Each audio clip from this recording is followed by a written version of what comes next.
Oh, yeah. Look who's back. Ben Woods, 97.3, The Fan. We are broadcasting live from the Bill House Studios. We know how.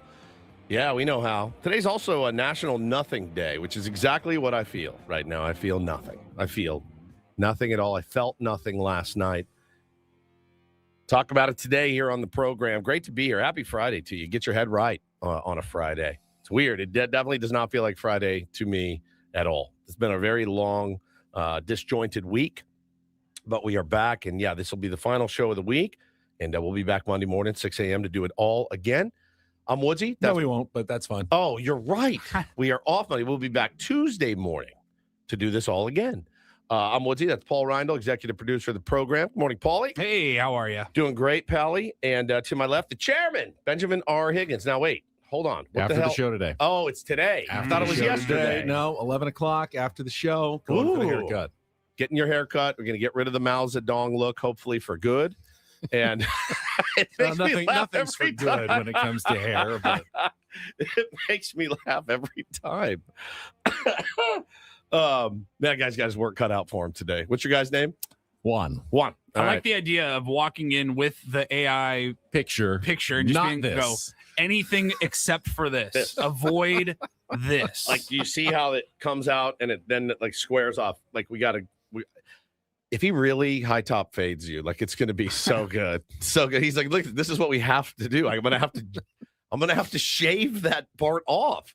So I'm excited to see it. Will you text us immediately? Yes, I will text you immediately. Because we won't see you until Tuesday. So I want to see like just how it looks. There was a bit of a strategy involved that I'll Smart. have like 3 days to let it, Grow out, grow maybe? out just a little bit. That's always pretty important with the new haircut. But the weird thing is like you don't really want it to grow out. You want it to not grow out in certain True, spots. but I want him to go a little tighter than usual, which I believe, like, when I see it, I'm gonna go, ooh, that's a little short. So then after a few days, I'll probably feel more comfortable, like, okay, Of that's where course. it's supposed to be. Of course. Well, it's good to see you fellas. It always brightens my mood to come in here, and we chop it up a little bit before the show today. And I walked in this morning. I didn't get off to the best start when I got to work. I opened the fridge to put in my protein drink that I saved for, midway through the program. Mm-hmm. And as I opened the company refrigerator door, like a smell wafted out. Now, it's normally a smell I would enjoy at noon, even 1, 2, anything after noon. But it was the smell of hot wings. It was a very fetid stench of hot wing sauce. Like buffalo wing sauce Yeah, smell. and we're talking 5 a.m. on the dot. Like, you rip open the door and you're like, "Ugh," that's the last thing I wanted to think smell. Epic Wings came and did a little food drop for the afternoon crew. Which is awesome. Nothing against Epic Wings. I'm sure they smelled fantastic when you dropped them off at 2 p.m. But I'm Hot, talking about fresh, crispy wings, Right. Delicious, especially at like 2 o'clock in the afternoon. I mean, it's like what would hit the spot better than that at 2 p.m. But at 5 a.m., a little different. Kind of the last thing you want to smell. And there's like 3 bags in the fridge, and like one of them was kind of half open, so that's probably where the stench came from. And I thought, why are they in here? No one's gonna heat these up. They've been here for 2 days. You don't want to waste food and just throw it away. Well, I understand, but who's gonna heat up hot wings in the microwave at work that are 72 hours old by the time anybody else gets into this building today? Is that potentially one of the worst things to heat up in a microwave is hot wings? In the I'm not very- microwave, they Yeah. lose all their crispiness. I'm not good with reheating wings anyways. I'm not really. There's, I mean, like, if you if I have have an air leftovers, fryer, it's a mess, but you can get them kind of back to at least close to what their original with an air fryer. with an air fryer. That can help. But in the microwave, the skin gets all that soggy. chewy and soggy. It's not good. It's not good on the reheat. Well, I was thinking about it, like, Oven's probably better if you don't have a. but we air don't have fryer. one here. I don't think we have an oven. No, we don't have one here. We have a microwave. But yeah, it just doesn't taste good. It doesn't taste good to me anytime. Also, like when I was in college, go to the grocery store, and you're shopping down the frozen food aisle, and you're like, oh, TGI Fridays, they have their own box of wings. I'll take those home. They'll look just like they do on the box. Yeah, at the And- restaurant. And at the restaurant. And so you put them in the microwave and rub your fingers together. You get your paper towel roll and you go, I'm going to crush these. And you bite into them. You're like, those potato skins do not taste like the It potato doesn't- skins It doesn't at translate. the restaurant at all. At all. It doesn't translate at all. I have Arizona black lung, as I call it. So you'll hear me hacking up throughout the rest of the day. I do apologize. You'll be cured right before we go out to spring training. Yeah, exactly. And then it'll bring it right back again. But I was thinking that's one of the worst things, in my opinion, to put in the microwave is hot wings. Like, you got to be really hungry and be like, I'm just going to wear this. I'm not going to waste this food. I'm just going to heat them up and eat them. What else is bad in the microwave? Pizza Oh. sucks. Yeah, I mean, Yeah. in a pinch, it's soggy and it's soft, but I've done it before. I've done it. I Not can do proud like of it. 30 seconds. Just You know, Yeah, if just you a have the little bit. time, in the oven or the air fryer for Much like better. 5 or 6 minutes, much better than the microwave. Now, the worst, burrito. no, burrito's fine, I think a burrito, you depending on what's in it. But the Yeah. worst is a fully loaded like cheeseburger with like lettuce and tomatoes and onions and pickles, because if you put it in the microwave, Can't do that. like the lettuce gets all hot. hot lettuce. Hot lettuce is the worst.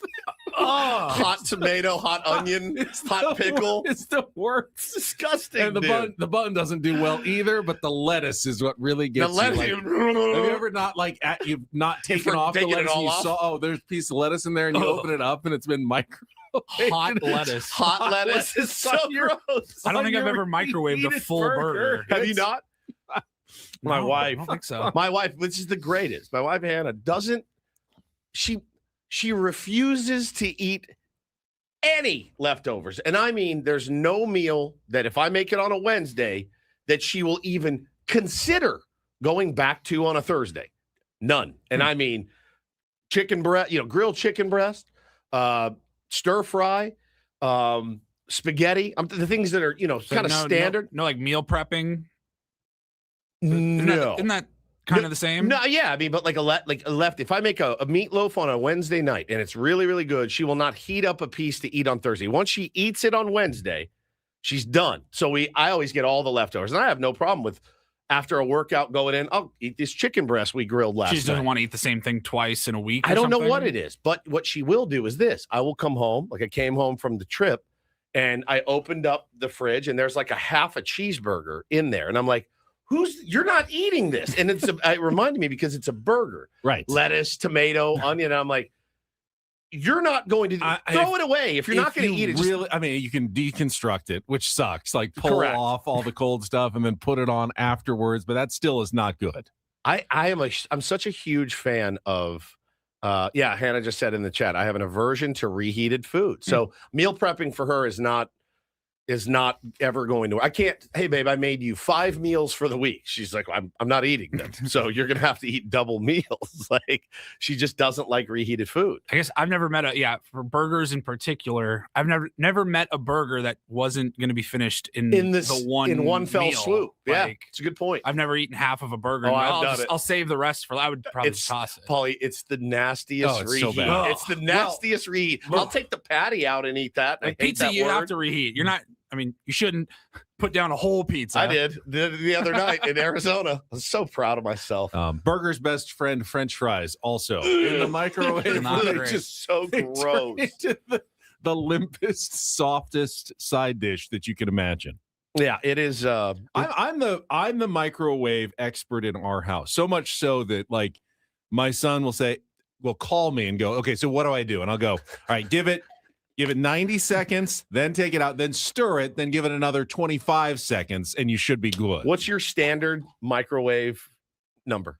I have one, and I do it for every single thing I reheat. And by the way, Number like power level? no, Like Like amount of minutes. time. I have Two. a standard, and I take it out, whatever it is, and I eat it as is after No matter what. No matter it's always what. the same. 1, 4, 5 every single 145. time.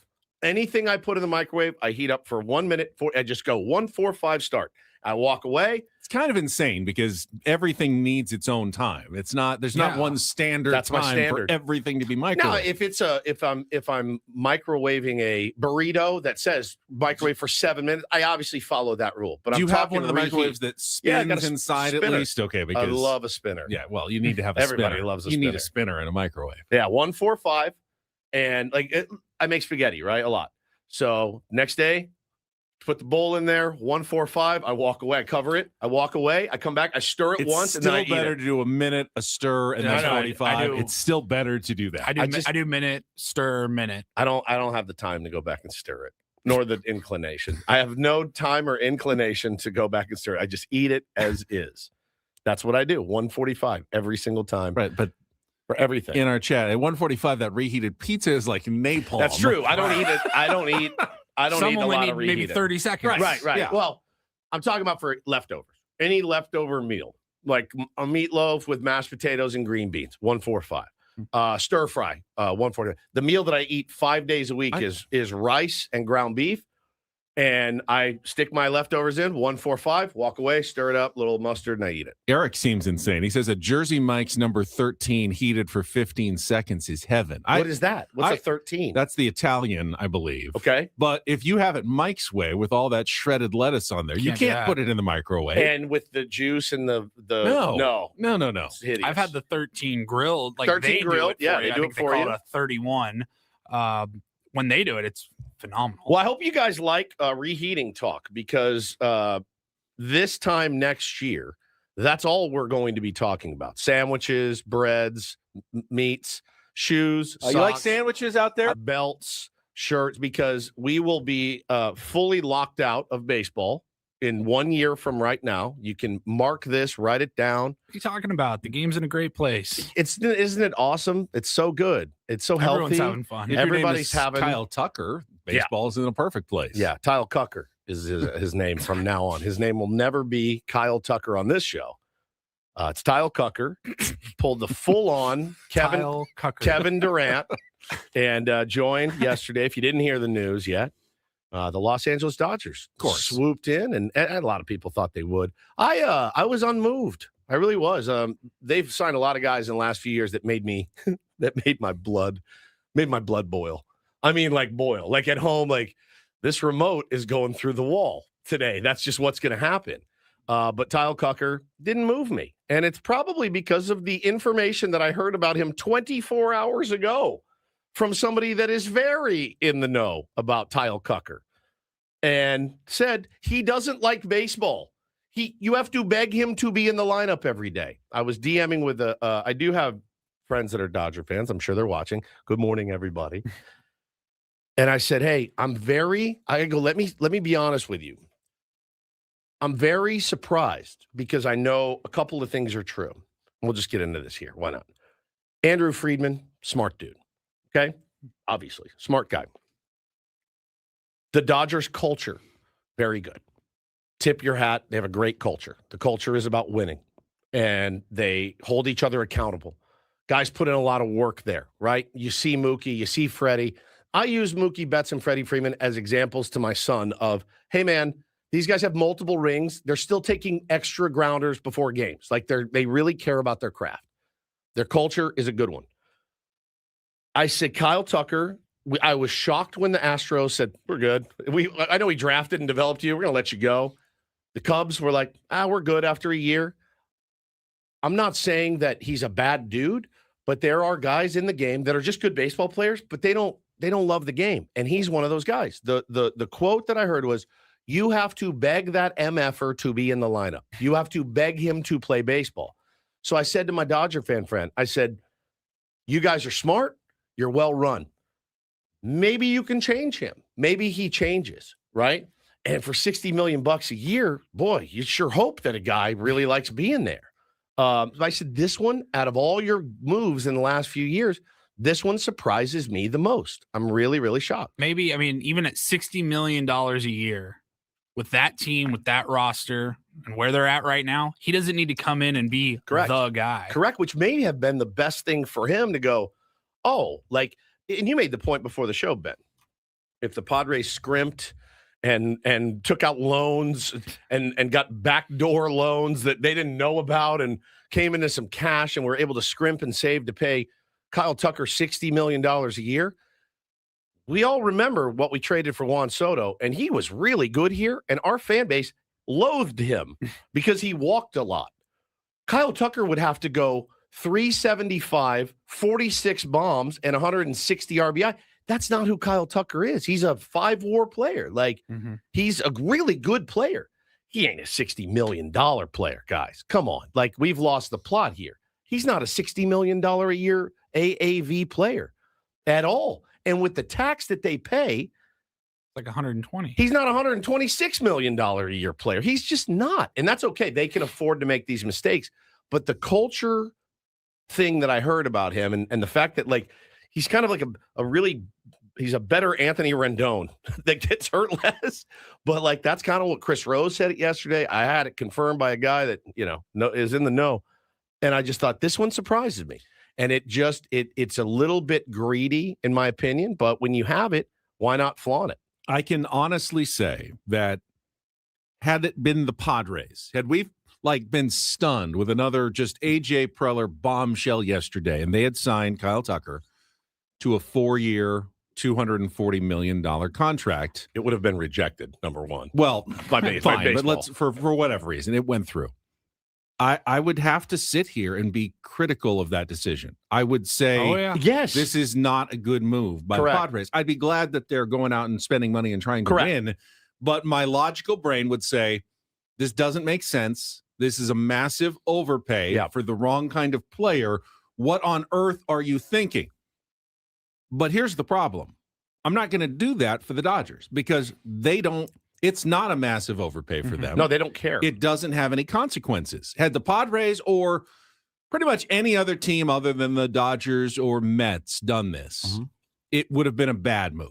But that's what makes the Dodgers different. They can make moves that are bad moves for other teams, but are good moves for them. They're playing a different game. They are. It's than everybody else. It's totally a different game. And they're just going shopping. And again, I'm not mad at the Dodgers for what they're doing. They should be doing this because they're in the position for doing it. They haven't broken a rule. And I don't think I'm being a whiny baseball fan because you saw that a lot. And we'll talk about that a lot on the show today because the reaction to this signing was pretty unanimous among 29 other fan bases. 29. You're wrecking baseball. But the problem now that has to be fixed in the new CBA, and I'm not saying there has to be a salary cap, but the problem that has to be fixed is the Dodgers aren't playing the same game as everybody else. They make this deal, it's a good deal. Any other team makes it, the Padres, the Reds, even like the Giants, it's stupid. It's dumb. Yeah. You can't have one team that makes a deal. Oh, that's smart. What savvy move? Oh, the other team makes it. You're idiots. That's a devastatingly poor decision by any other franchise to do what the Dodgers just did yesterday. Yeah, for sure. No question. And my buddy that wrote me back, he goes, yeah, I've heard whispers of that too. And he, saw the Chris Rose piece that aired yesterday.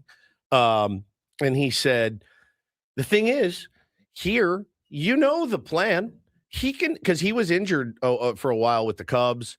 He bailed on the Cubs last year to go to his own doctor. He didn't trust the team doctors. So they will be able to, honestly, if he has a little nagging knee or a hammy or whatever, they can say, like they did with half their pitching staff, we'll see you in September.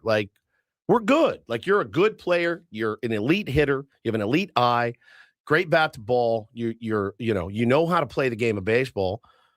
We don't need you in April. We don't need you in May. Yeah, I realize we're paying you $60 million, but you don't have to go out here and be the guy. We've got Shohei. We've got Mookie. We've got Freddie, and on down the list.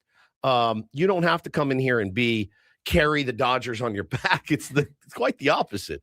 You just paid $60 million a year for the fourth best player on your team. Not a lot of teams can do that. And by not a lot, I mean maybe one other, maybe two. Of course, we put the Yankees, the Mets, and the Dodgers in kind of their own category, but it's really only been the Dodgers that have spent a ton of money. I was talking to my dad this morning. He goes, so Aaron Judge now is underpaid by $20 million. I go, there's no question about it because Aaron Judge is twice the player Kyle Tucker Yeah, is. and in what world should Blue Jays could maybe do it. Yeah, in what world should Fernando Tatis Jr. be making half as much as Kyle Tucker? it's crazy. It seems like the Padres have an absolute steal now. Yeah, everything looks better. Like when you look at that deal, but again, it's not a deal that's going to cripple that franchise as it would the Giants, the Padres, the Reds, as you mentioned. Now, all of these things can be true, guys. If you're feeling sad and bummed, if you're feeling despondent, I understand every single feeling you're going through. I mean, I saw people last night going, I'm not even watching. I don't even, Ben, Woodsy, don't even talk about the Padres because I don't care. And I said, I mean, it's your prerogative to do so. I'm a baseball guy. You guys know that. I'm going to be watching every single game. And yeah, I'm going to be hate watching that team like nobody's business. You want to see a team like that fall flat on their face. They are now truly the evil empire. And every sport needs a villain. Patriots were that for a long time. They won a lot. Every sport needs a villain. That part is good for baseball, to have a villain. Mm-hmm. And now I think you're seeing, like you said, it's not 14 teams that are mad at the Dodgers. It's 29 teams going, you guys are spending so frivolously. This game is going to come to a screeching halt, and everyone's going to point at you guys. Now, again, they're not breaking any rules. Why should they care? Why should they? And they don't. And they should. Why would they? They don't. They're going to be like, everyone's pointing at us and our 4 straight rings. Yeah, right. Like, right. Okay. Yeah, so it's good to have a villain. I love having a villain. And they are now officially the villain. Now, the worst part is their fans are going to be upset and go, why are we the villain? We didn't do anything wrong. Like, no, you have Dodger fans. I'm speaking to you directly. You have to embrace it. You have to put on the Darth Vader helmet. You got to put on the long black cape and you have to wear it because that's what you are now. You're the villain and that's okay. Be the villain. Be it all the way. Don't pretend you're the underdog. Don't pretend that you've had it rough. So this is, it's an insane deal. And like you said, great point, Benny. Any other team does it. It's a massive overpay. This, smart business, man. Ken Rosenthal's piece is going to drop at some point. Jeff Passan's going to tell me how great this is. Trying to think of the Buster Olney. He's going to say, this is amazing. This is amazing. What they're doing is just unprecedented. There's Jim Bowden said yesterday, Bowden. Jim Bowden yesterday. Andrew Friedman is the best baseball mind on the planet. I beg to differ. Writing checks is easy. It's easy if you've got the backing that they have. And if you have the Shohei money and the TV contract, now he did get those guys and he negotiated those deals. This is not a smart move. You can't say this is a smart and calculated objective. Like objectively, it's not a smart move. It's a bad move. But with this team, with the ability to stub your toe 100 times and it not cost you anything, you're fine. I will say, I will give you some good news. If you're a Dodgers hater, when we come back, I'll give you the good news about all of this. We will set the menu for what should be a good Friday program. We get started with reheating talk and Kyle Tucker to the Los Angeles Dodgers on a Friday. Paulie, Ben, Woods. It's Ben and Woods. Let's get our first check of traffic with Kelly Danick on San Diego's #1 sports station, 97.3 The Fan.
Hey, player, this is all yours.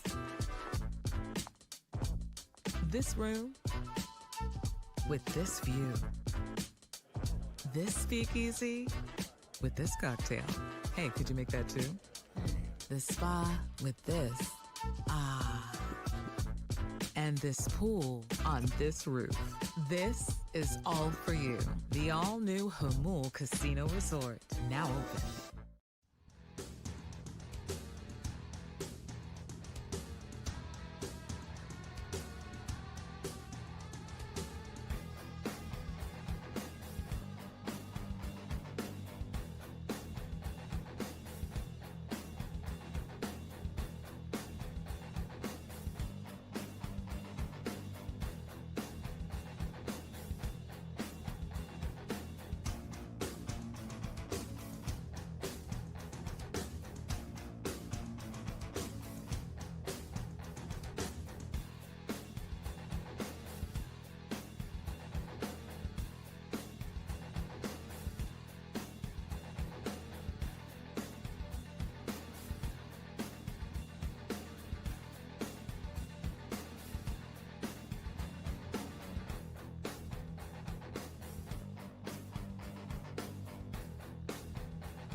Hey, player, this is all yours.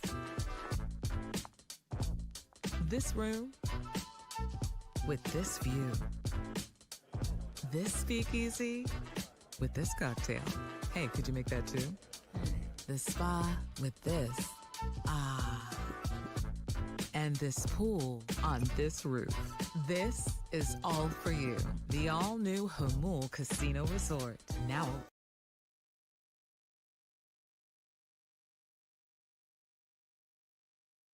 All right, I promised you some good news. So here it is, Dodgers haters. And this is absolutely 100% true.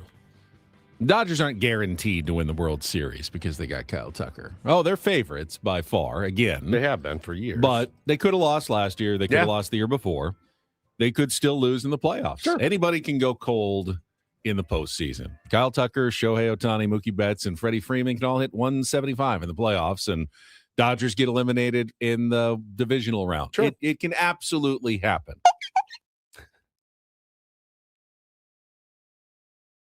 But I would say they're about a coin flip at least at this point now to win the World Series, which is a problem. Which is insane looking down an insane and major problem. It's insane in the month of January. Looking down the barrel of 162 regular season games. I mean, again, like if you're a Dodger fan, first of all, can we have an honest conversation? Honest, just an honest, true from the soul. If you're a Dodger fan, are you elated or are you a little bit embarrassed? Like, is it a little bit like an embarrassment of riches? You know, we've all overeaten before. We've all spent too much money out at a night at a bar. You had a great time. But you woke up the next morning and you go, oh man, it's a little bit. I went a little bit gluttonous. Or are you just I think they're elated right now. Pants off. Things could helicopter. change in 6 months. Things can absolutely change. I think right now everyone's elated. Yeah, and, I think we were all elated when we signed Xander Bogaerts. We We're were. like, we didn't need him, but we'll take him. Yeah, F all of you. it's true. And here we are. It's true. It is. But again, like the regular season for those guys, it's so weird because it's just meaningless. Like it's just meaningless. That's their biggest advantage. Not what happens in the playoffs. Again, that does come down to having to play well, execute, get hot at the right time, or at least not get cold. But there's no team in baseball other than the Dodgers that is immune to the regular season. They can have any number of injuries, and they will be able to overcome it. Oh, yes. It doesn't really matter. There is, I mean, I don't deal in absolute 100% in sports. Yeah, it's hard. But the Dodgers are already like 99.9% to make the playoffs this year. Yeah. And in baseball, you don't see that at the beginning of the year. A great team should be like 85% chance to make the playoffs at the beginning of the season. But, you still have to deal with the potential of injuries. Guys have down years. And if that happens, well, we like the Braves last year. We thought, the Braves. Thought the Braves were going to slay last year. But they didn't. They missed the playoffs because any team in baseball can have a bad season and miss the playoffs, except the Dodgers. Yep. There's no chance. There's almost zero chance that they miss the playoffs, which is the biggest advantage you can have. You're already in the tournament before you've played a single game, which means, as you've alluded to, Woods, that Andrew Friedman and Dave Roberts can plan their season that way, knowing we don't have to fight. We don't have to worry about a lull in June and July potentially costing us the postseason. We can make every decision geared toward making sure we're at our peak when October arrives. Other teams can't do that. Padres would love to sit Manny for 40 games and Tatis for 30 games and not use, Joe Musgrove for 80, 90 innings during the regular season. They would all be fresh. The Padres would be geared up for the playoffs, but they wouldn't be there. They might be 15 games out of a playoff spot if that happens. They wouldn't be in October. They'd be geared up. They absolutely could win the World Series. If they held out their guys and had Joe Musgrove fresh and they had, Nick Pivetta and Michael King all backed off on innings in October, and Manny was healthy for the first time at the end of the season because they only used him for 92 games.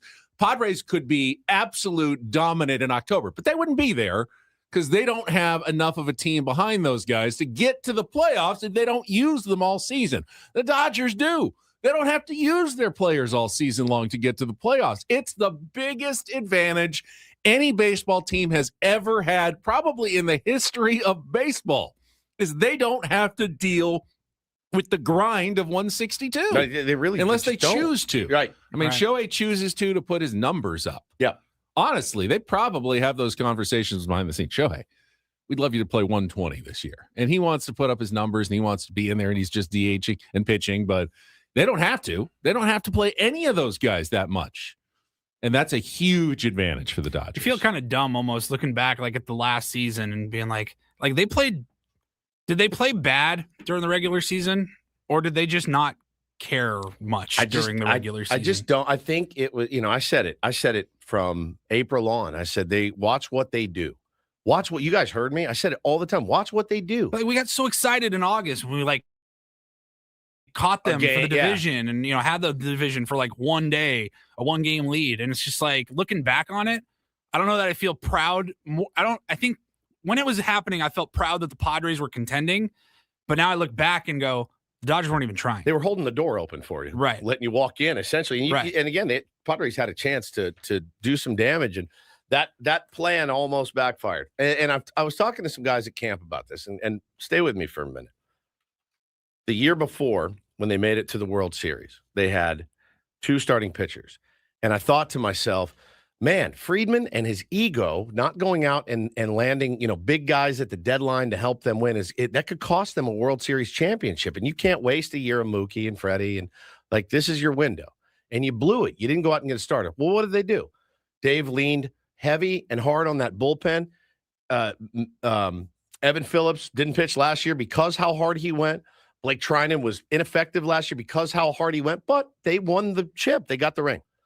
Then they get to the deadline last year, and I said, they have to upgrade their bullpen. If they don't, they're dead. They're dead. They're going to be dead in the water. And they rolled the dice, and they nearly cost. They went out and got, who was the reliever they got? Stewart, maybe? I can't remember who it was, but it was a guy from the Twins. Yeah, and he from the Twins. He blew up, didn't do anything. And I go, this is going to cost them. His ego of not wanting to trade any prospects to bolster the bullpen, it's going to get him. What did he do?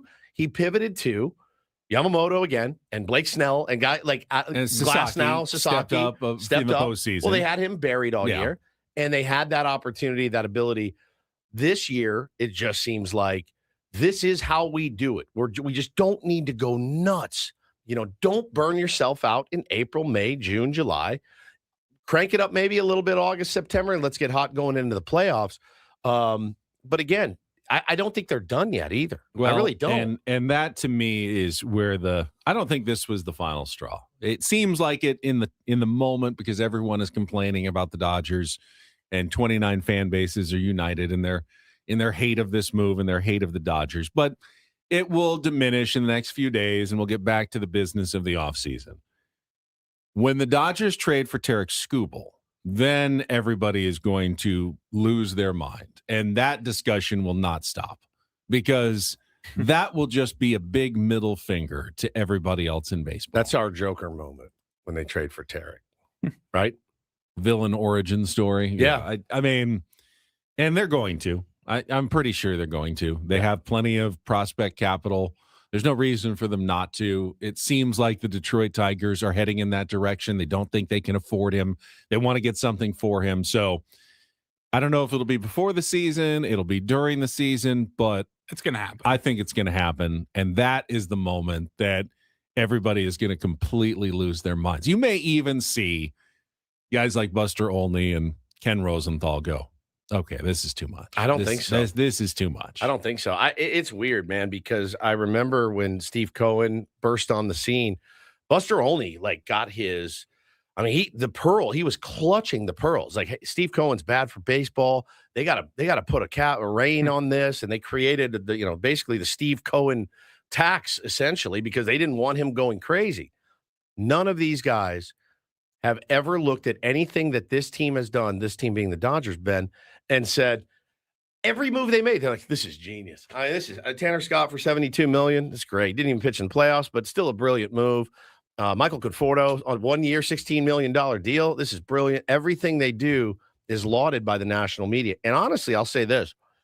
Until those guys start being honest and stop gaslighting all of us, telling us how great this is and how healthy it is, I don't think anything will really change. Now, what the Dodgers have done is very smart because we are heading to a lockout. They're going to get all their ducks in a row, smart, because they got the money to do it. They're going to get all their ducks in a row. Whatever hammer comes down in the CBA, all these guys are grandfathered in, man. They won't be affected even a little bit. They really will not miss a beat. So it doesn't bode well. I'll just be honest with you. It doesn't bode well for other teams right now. But, 29 other teams all furious this morning about what the LA Dodgers are doing. And hey, man, I totally get it. Here's what we've got coming up on the program today. Obviously, this will be a major topic. We'll continue to get reaction on the Kyle Tucker signing to the LA Dodgers. Coming up at 7:30, Darren Smith is going to join us. First time, I believe, in 2020. Did we have him on? No, he first was in time? Peru. That's right. He was in Peru. Yep. He's back from his trip. I did see him yesterday out at SDFC at the Sharp Healthcare Performance Center. Saw Mikey Varas, saw Darren Smith, chatted with him briefly, but he will join us at 7:35. His starts on a new SDFC season and what he thinks of the Kyle Tucker move. All guests on Ben and Woods appear on the David P. Shapiro fan hotline. David P. Shapiro criminal defense attorneys helping good people regain control of their future when charged with a crime since 2010. Visit davidpshapirolaw.com. We have some new sound from Mason Miller. Padres ostensible closer going into 2026. We'll have that for you in our 8 o'clock hour. It does look like he is committed to the bullpen. All the talk about potentially moving to the starting rotation, you can pretty much stick a fork in it for now. Mason Miller will, in his own words, tell you why the bullpen is the place for him, at least in 2026 for the San Diego Padres. Have our regular features as well. Don't do this. Take on Woods.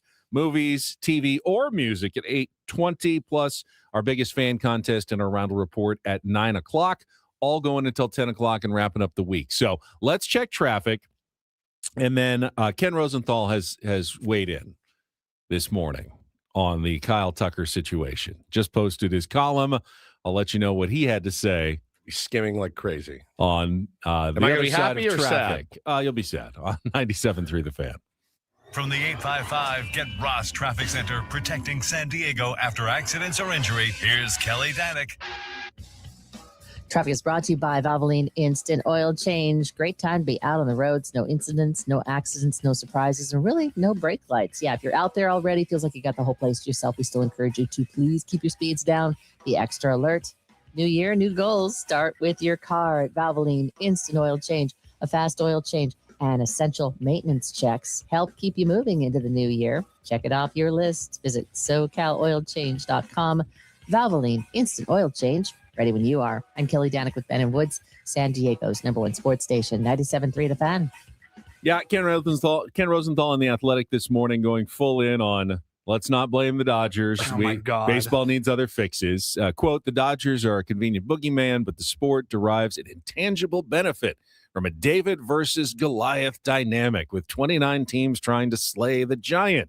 And all those who find the Dodgers gorging offensive also tend to overlook that their spending provides real benefits as well. He says the problem is the smaller market teams that don't spend enough to try to catch the LA Dodgers. I would counter that, and I think this is true of anybody.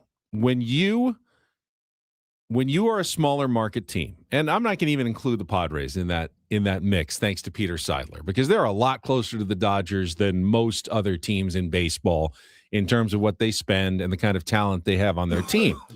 But does the Dodgers getting Kyle Tucker make you want if you're a Pittsburgh Pirates or, Milwaukee Brewers fan, does that make you want to spend a tiny bit more? Like, okay, well, now we need to spend a fraction more. Like, did the Colorado Rockies signing, who did they sign yesterday?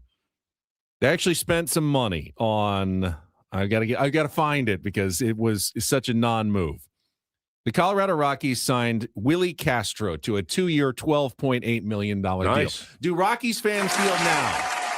All right, well, the Dodgers got Kyle Tucker, but we got Willie Castro. He was an all-star in 2024. Yes, he had a just absolute rotten 2025, but we've got a former all-star in our lineup. We feel like we are making move for move with the LA Dodgers in our division. We're trying to keep up with the Joneses here. You can't keep up with the Joneses, and it makes you not even want to try. It's so weaselly, though, of Rosenthal to do that. Yes, it's bloated, it's greedy, I know. But it's not their fault. It's the Reds. The Reds ain't offering $60 million to Kyle Tucker. The Pirates aren't. The Padres aren't.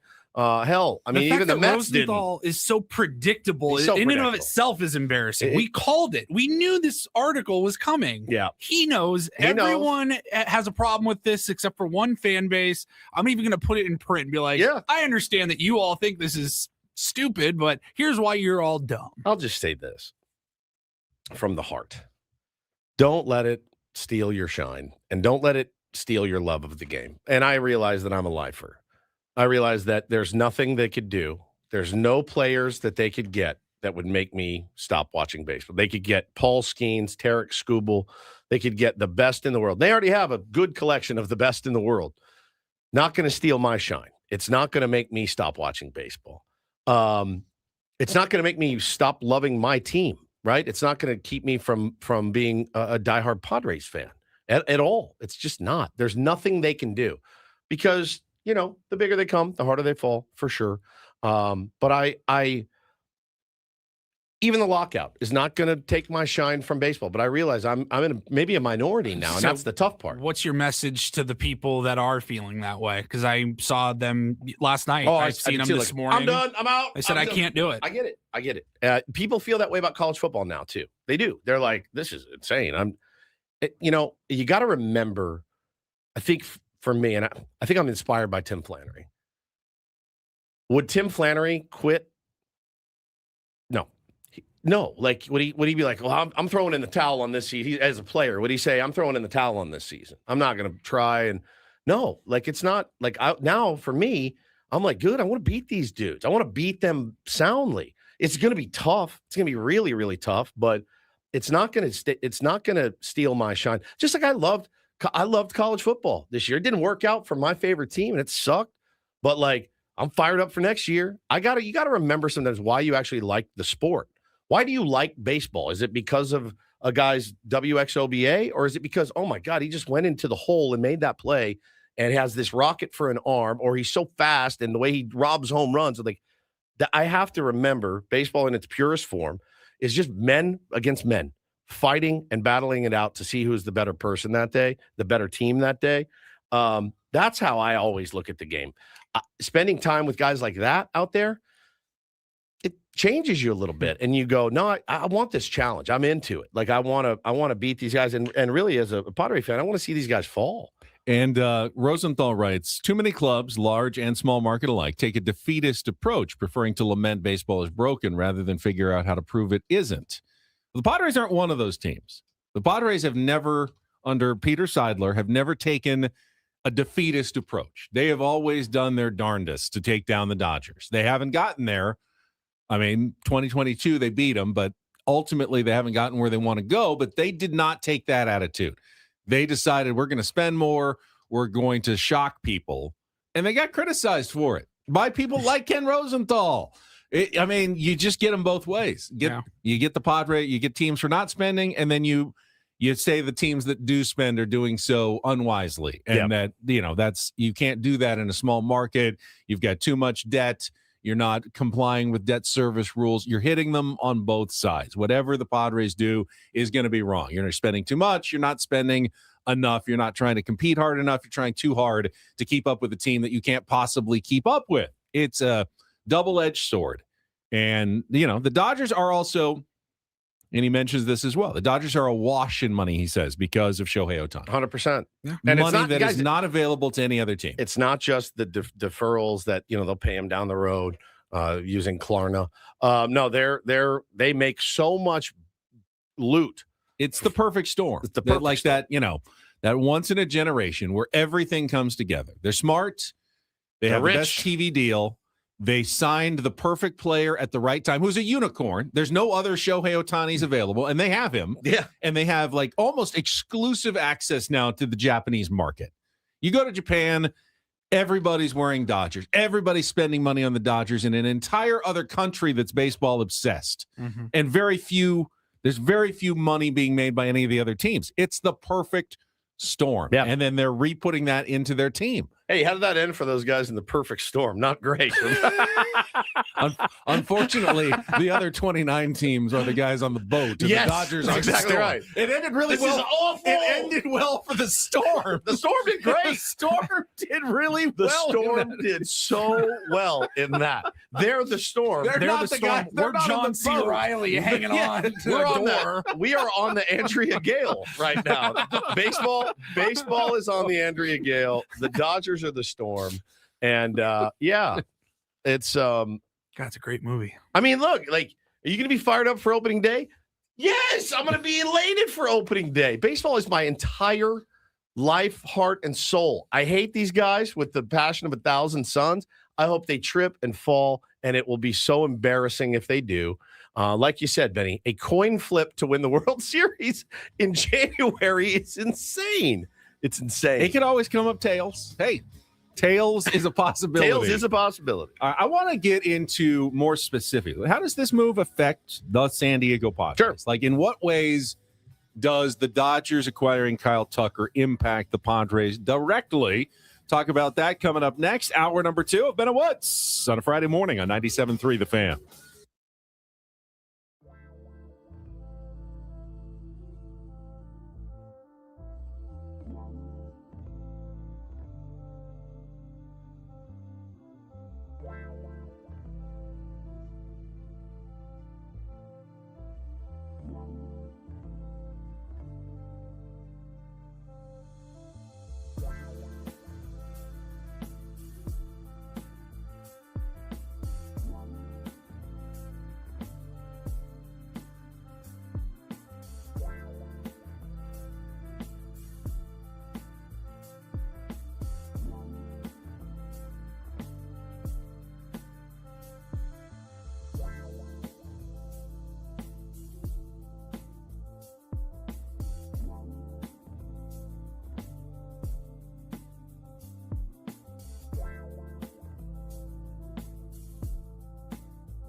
Bill House Studios, we know how. And I would say there are 4 teams in Major League Baseball that are affected even worse by the Dodgers spending the last few years. Every team in baseball right now is mad that the Dodgers signed Kyle Tucker to a 4-year, $240 million contract. By the way, only $30 million of it deferred. Yeah, only. I think $10 million in each of the last 3 seasons. Does include, I think I saw a $64 million signing bonus. That's a nice little check. Friday bump to your checking account. Right there. All right. That's $64 million into the account today. But there are certain teams, and maybe actually really only 3. I'll take the Rockies out of it. But the Padres, the Giants, and the Diamondbacks are in the unfortunate situation of being in the same division as the Dodgers during this era. You know, you can be in any other division in baseball, and you don't have to worry so much. If you're in the National League Central or East, you could say, well, it's a tougher path to the number 1 or 2 seed, a bye in the first round of the playoffs because the Dodgers are almost certainly going to get one. They didn't last year, but probably will this year. If you're in the American League, you don't have to worry about the Dodgers at all unless you get to the World Series. Right. So 15 teams, don't have to even think about it until the end of October. No, that's a little bit of interleague. A little bit of interleague play, But, but the Padres, the Giants, and the Diamondbacks are essentially all, first of all, locked out of one path to the playoffs. That's winning their division. Correct. That would be very I'd be difficult. shocked. I'd be shocked if any of those 3 teams were able to have a better record than the Dodgers. The other negative part is that it's an unbalanced schedule, not as bad as it used to be, but you have to play 4 series against the Dodgers, the best team in baseball, which makes it harder then to earn a wild card spot to the playoffs because your strength of schedule is always going to be just a bit tougher than any other team in baseball because you have to face that team more than obviously any other team in baseball in your division. So it does impact the Padres, and there's nothing they can do about it. They just happen to be in the same division as a team that is going on an historic run that is spending at unprecedented levels and is showing no signs of slowing down anytime soon. Yeah, the Dodger fan was in the chat earlier. And was like, well, explain how we have the best farm system in baseball. And I said, well, you never have to trade any of your prospects, like ever. Like That's part of it. It's a huge part of it. You don't have to use those guys as capital to get players with 2 years left on their deal to come and try to win a World Series for your team. But now what you're able to do is just sign mercenary after mercenary after mercenary after mercenary. And again, that's the way that they have chosen to do business. It's worked for them. They've won the last 2 World Series, and again, on as you mentioned, a coin flip to win their 3rd. It's it also never gets pointed out. It always gets pointed out how close the Dodgers were to losing the World Series the last 2 years, and that's pointed out by the Ken Rosenthals of the world, who want to argue there is parity that baseball doesn't have as big of a problem. What's never pointed out is that, in reality, the Dodgers probably should have won 2 or 3 more World Series over this run. Yeah, I mean, it was kind of our calling card to make fun of Dave Roberts for continuing to blow it every year. If they hadn't completely,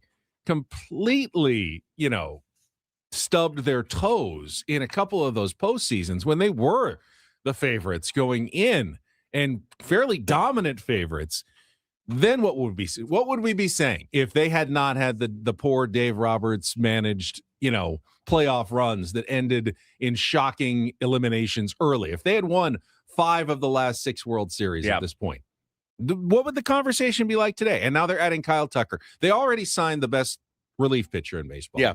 Now they've gotten the best player available on the market, and I predict they will land the best pitcher when they trade for Tarek Skubal. Well, the 2-time defending World Series champions, maybe by the time the season starts, will have added the best player, starting pitcher, and relieving pitcher in baseball. Is that good for the game that the best team gets the best in every category? The funny thing is, if they don't get Tarek Skubal, if for whatever reason the Tigers go, we don't like Zaire Hope, we don't like, which is possible, we don't like this this package you're putting together. Ben Kasperius doesn't interest us. they can go, all right, we'll just sign Framber Valdez. I mean, they really could. They could just say, hey, Framber, we'd love you. We want a left-hander. You're a left-hander. You're very, very good as well. That's still on the table because Framber's has not signed anywhere either. But yeah, it's really, really interesting.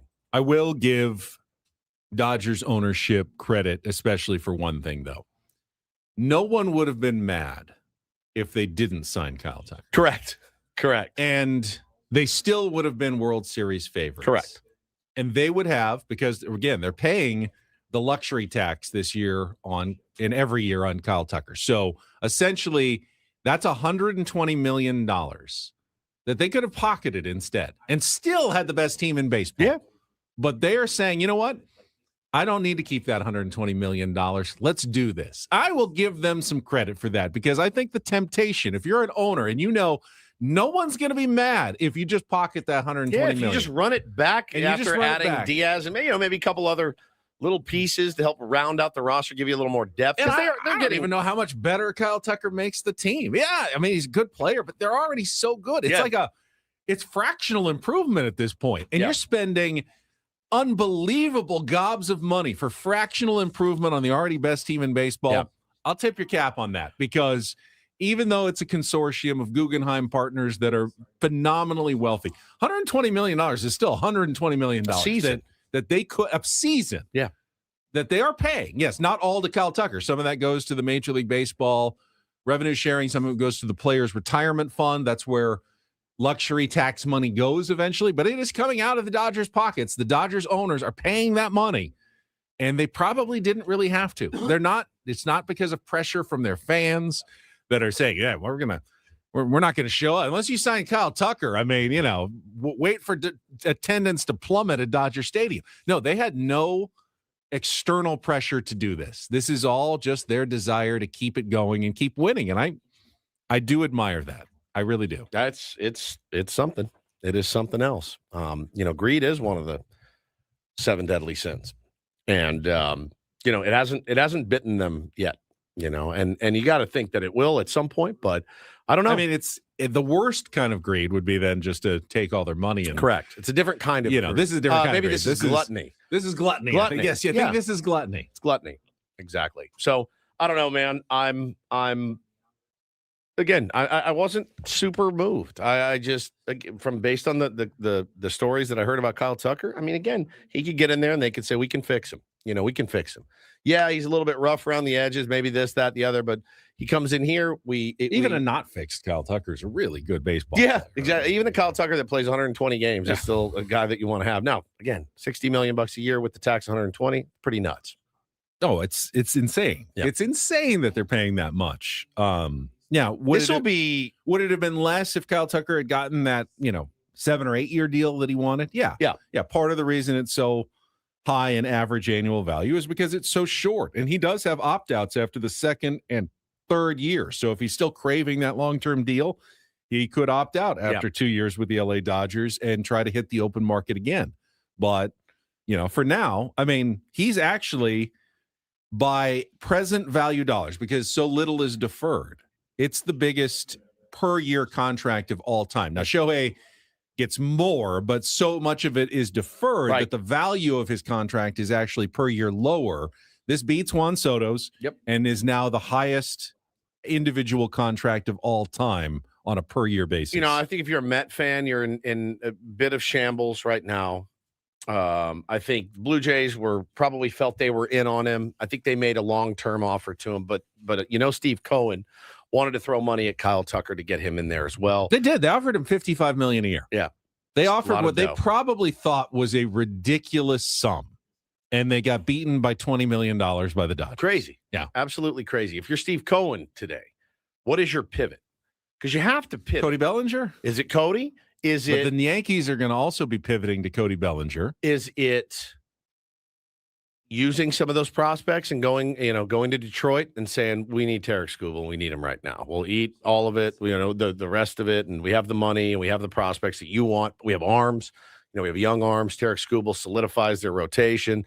They do need to pivot. I think if you're a Met fan, you're screaming for a pivot today. It is, and it would be 100% reactionary move. Also a great one because it's Tarik Skubal. But I do think you have to pivot today. I wonder how the arbitration hearing will impact Tarik Skubal trade talks, because if Tarik Skubal wins, it's a little less leverage because there's a bunch of teams that can't absorb a $32 million contract. But if the Tigers win and he's only making, what do they offer, like 18, 19 million?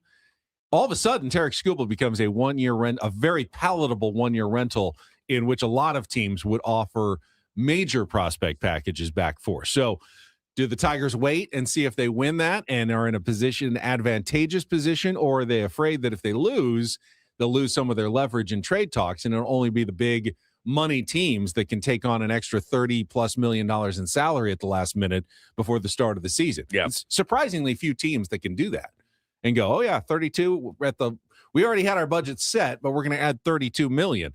Dodgers, Mets, Yankees, very few other teams would be able to do that. At 19, though, there's probably another team that seems, we can stretch our budget for Tarik Skubal if they would trade him to us. Yeah. So that'll be an interesting dynamic next month when they go to the arbitration hearing. It's wild, man, to sit here today, January 16th, and go, all right, it's wild card or bust for your San Diego Padres and your Arizona Diamondbacks. A wild card is really what you're gunning for right now, and that's okay. Maybe it helps, going into the season going, yeah, this is what we're shooting for. We want to get to the dance, and as we've seen, anything can happen. Well, and you can win the World Series as a wild card, but you can also have to play a 3-game series against the Cubs that is low scoring and comes down to a game 3, and you don't quite get it done, and you never really get the opportunity. That's why a bye is so big. I think people downplay the bye because teams have lost in the first divisional round after they had the bye, and they go, oh, they're rusty and they would have been better off playing. You never are better off going to play a 3-game series, a dangerous 3-game series, because like this last season, you can lose that to another good team like the Chicago Cubs. So the Padres don't have an avenue to a bye. They've never gotten one, and they don't really have an avenue to get one at this point, which is always going to make their path more difficult than other teams' potential path to a World Series. Yeah. Milwaukee Brewers got a bye last year. Yeah. Because they were playing in a fairly weaker NL Central. The Dodgers keep that path from being really available to the Padres, the Giants, and the Diamondbacks. Well, as Joe Davis and Oral Hershiser said, that's why they play the games. Still got to play them. Still got to get through healthy. Still got to win them. No, they said that about the Padres. Yeah, I know. But I'm saying it about the Dodgers now. They won't say that about the Dodgers. You're just bored if you're a Dodger player. Like if you're Teoscar Hernandez, you're like, a May game. Do you think they keep Teoscar or? Yeah. Yeah. Well, I mean, what would you do? You could put Edman out in center, I guess, and move Pages over and have Kyle Tucker in left. But Hai-Sung Kim at second. Yeah. I mean, you could. There was talk about a potential Teoscar trade at some point, and then you get a little younger and prospects that you can flip at the deadline for whatever you need. I wouldn't be shocked. Cody Bellinger's still out there for him too. If they traded Teoscar still, but all right, we'll take a timeout. We can revisit this topic a little bit later. We'll certainly discuss it with Darren Smith at the bottom of the hour. Don't Do This coming up in our next segment, including an update on the brother of a major NFL star appearing in Don't Do This. That is coming up next after a check of traffic with Ben Woods on San Diego's #1 sports station, 97.3 The Fan. First, though, SDFatLoss.com is a great way to get your year started if you are looking to lose weight and you've struggled with other programs in the past and you're not ready to go full in with the injections because there are side effects. And by the way, if you start with the injections, you can't stop. You're going to be on those things maybe for the rest of your life, every single week if you want to keep the weight off. But if you'd like a sustainable program where you can lose a ton of weight in just 2 months and then keep that weight off, and I've kept my weight off, my 40 pounds that I lost, going on 3 years now, SDFatLoss.com is the program for you. No exercise necessary, and you don't have to buy any shakes or bars or prepackaged meals. It's all based on real food, stuff you're normally eating from the grocery store. You're just preparing it correctly. You're eating into the right portions at the right times based on what your counselor is telling you, and you can lose up to a pound of fat per day and 10 to 20% of your body weight in just 60 days. I did it. Chris Ello did it. Tony Gwynn Jr. has gone through the program. John Flint down the hall. Matt Scraby. Tons of tier ones have lost thousands of pounds in San Diego, and they've kept the weight off. You could be the next success story. And right now, they are still extending their New Year's sale. Get over 20% off for the best prices of the year. Why not? By the time the middle of spring training is there, you will be a new you, feeling better than you have in years by getting that weight off and going to sdfatloss.com to set up your free consultation. That's sdfatloss.com. Results may vary.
Hey, player, this is all yours.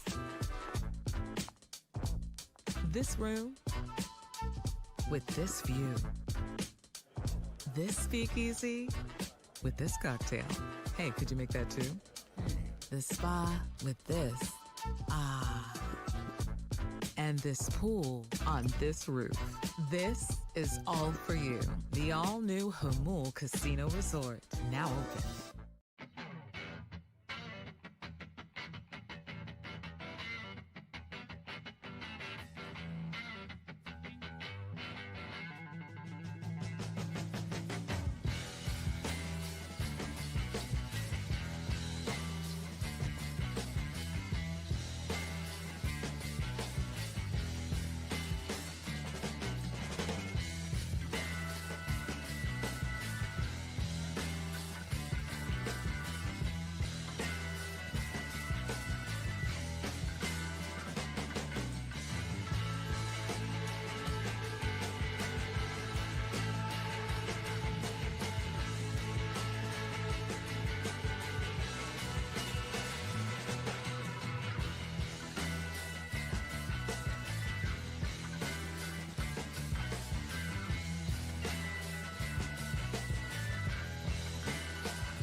If you're new to Benham Woods, don't do this. Pretty self-explanatory segment, Yeah. I would say. It's brought to you by Dixie Line Lumber and Home Centers, helping San Diego homeowners and contractors fix it, build it, and enjoy it. Got an update on the brother of Rams standout wide receiver Puka Nacua. I think we had this story for you last month. Samson Nacua will not be charged after he was arrested for stealing a car owned by Lakers forward Adu Tiero. Now, here's why he won't be charged, and this is fascinating, but I have questions. Apparently, Tiero's car is the same make, model, and color of his brother Puka's car, and Samson just thought he was borrowing Puka's car, Okay. when in fact he was stealing Tiero's car without permission. Keys in it? I don't know. This is the questions that I have. Was this at a valet? Did he where were the keys already in it? Why were they parked in like the same spot or something? Is it really that easy? Is it that easy to take the car? It doesn't say what kind of car it was. My guess is it's some sort of fancy model, considering who we're talking about here. Both athletes with a good amount of money. Yeah. So I still have questions, but according to ABC7 in Los Angeles, Samson Nacua will not be charged with grand theft auto here. Well, that's it turned good. out to be a fairly honest mistake. Have you ever? I have opened Stolen a car? No. I have, even I have with all my trouble. I've never stolen a car. I have walked up to a car that looks like mine and opened the I've tried door, to, and yeah. there was someone in it. Oh no, It was I've walked oh. up to a car that wasn't mine, pulled the handle, it was locked, and Yep. go, wait, this isn't my car. Scared. I've even got yeah. in. Scared. You've gotten in. I Oh got my in. I got into God. a car. It was the exact same car parked 3 cars away. Yeah. I got in. They left their door unlocked.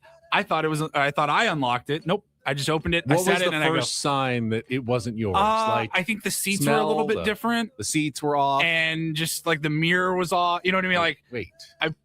I'm also 6'4", so I think it was probably like, seat, it's a yeah. little tougher This to is get into this weird. car. And I go, oh my God. Bo still laughs about it because I think we were leaving a little league game, t-ball game, and I had the big wagon of gear, and I'm pulling it up to the thing, and I'm talking to him over my shoulder, open like the back door for him, and the lady's like, "Ooh," and I go, oh my God, I'm so sorry. And I'm looking like, is this? Oh, this is my She's car. probably I'm so terrified. sorry. I think- Carjacking. Yeah, seriously, like terrifying.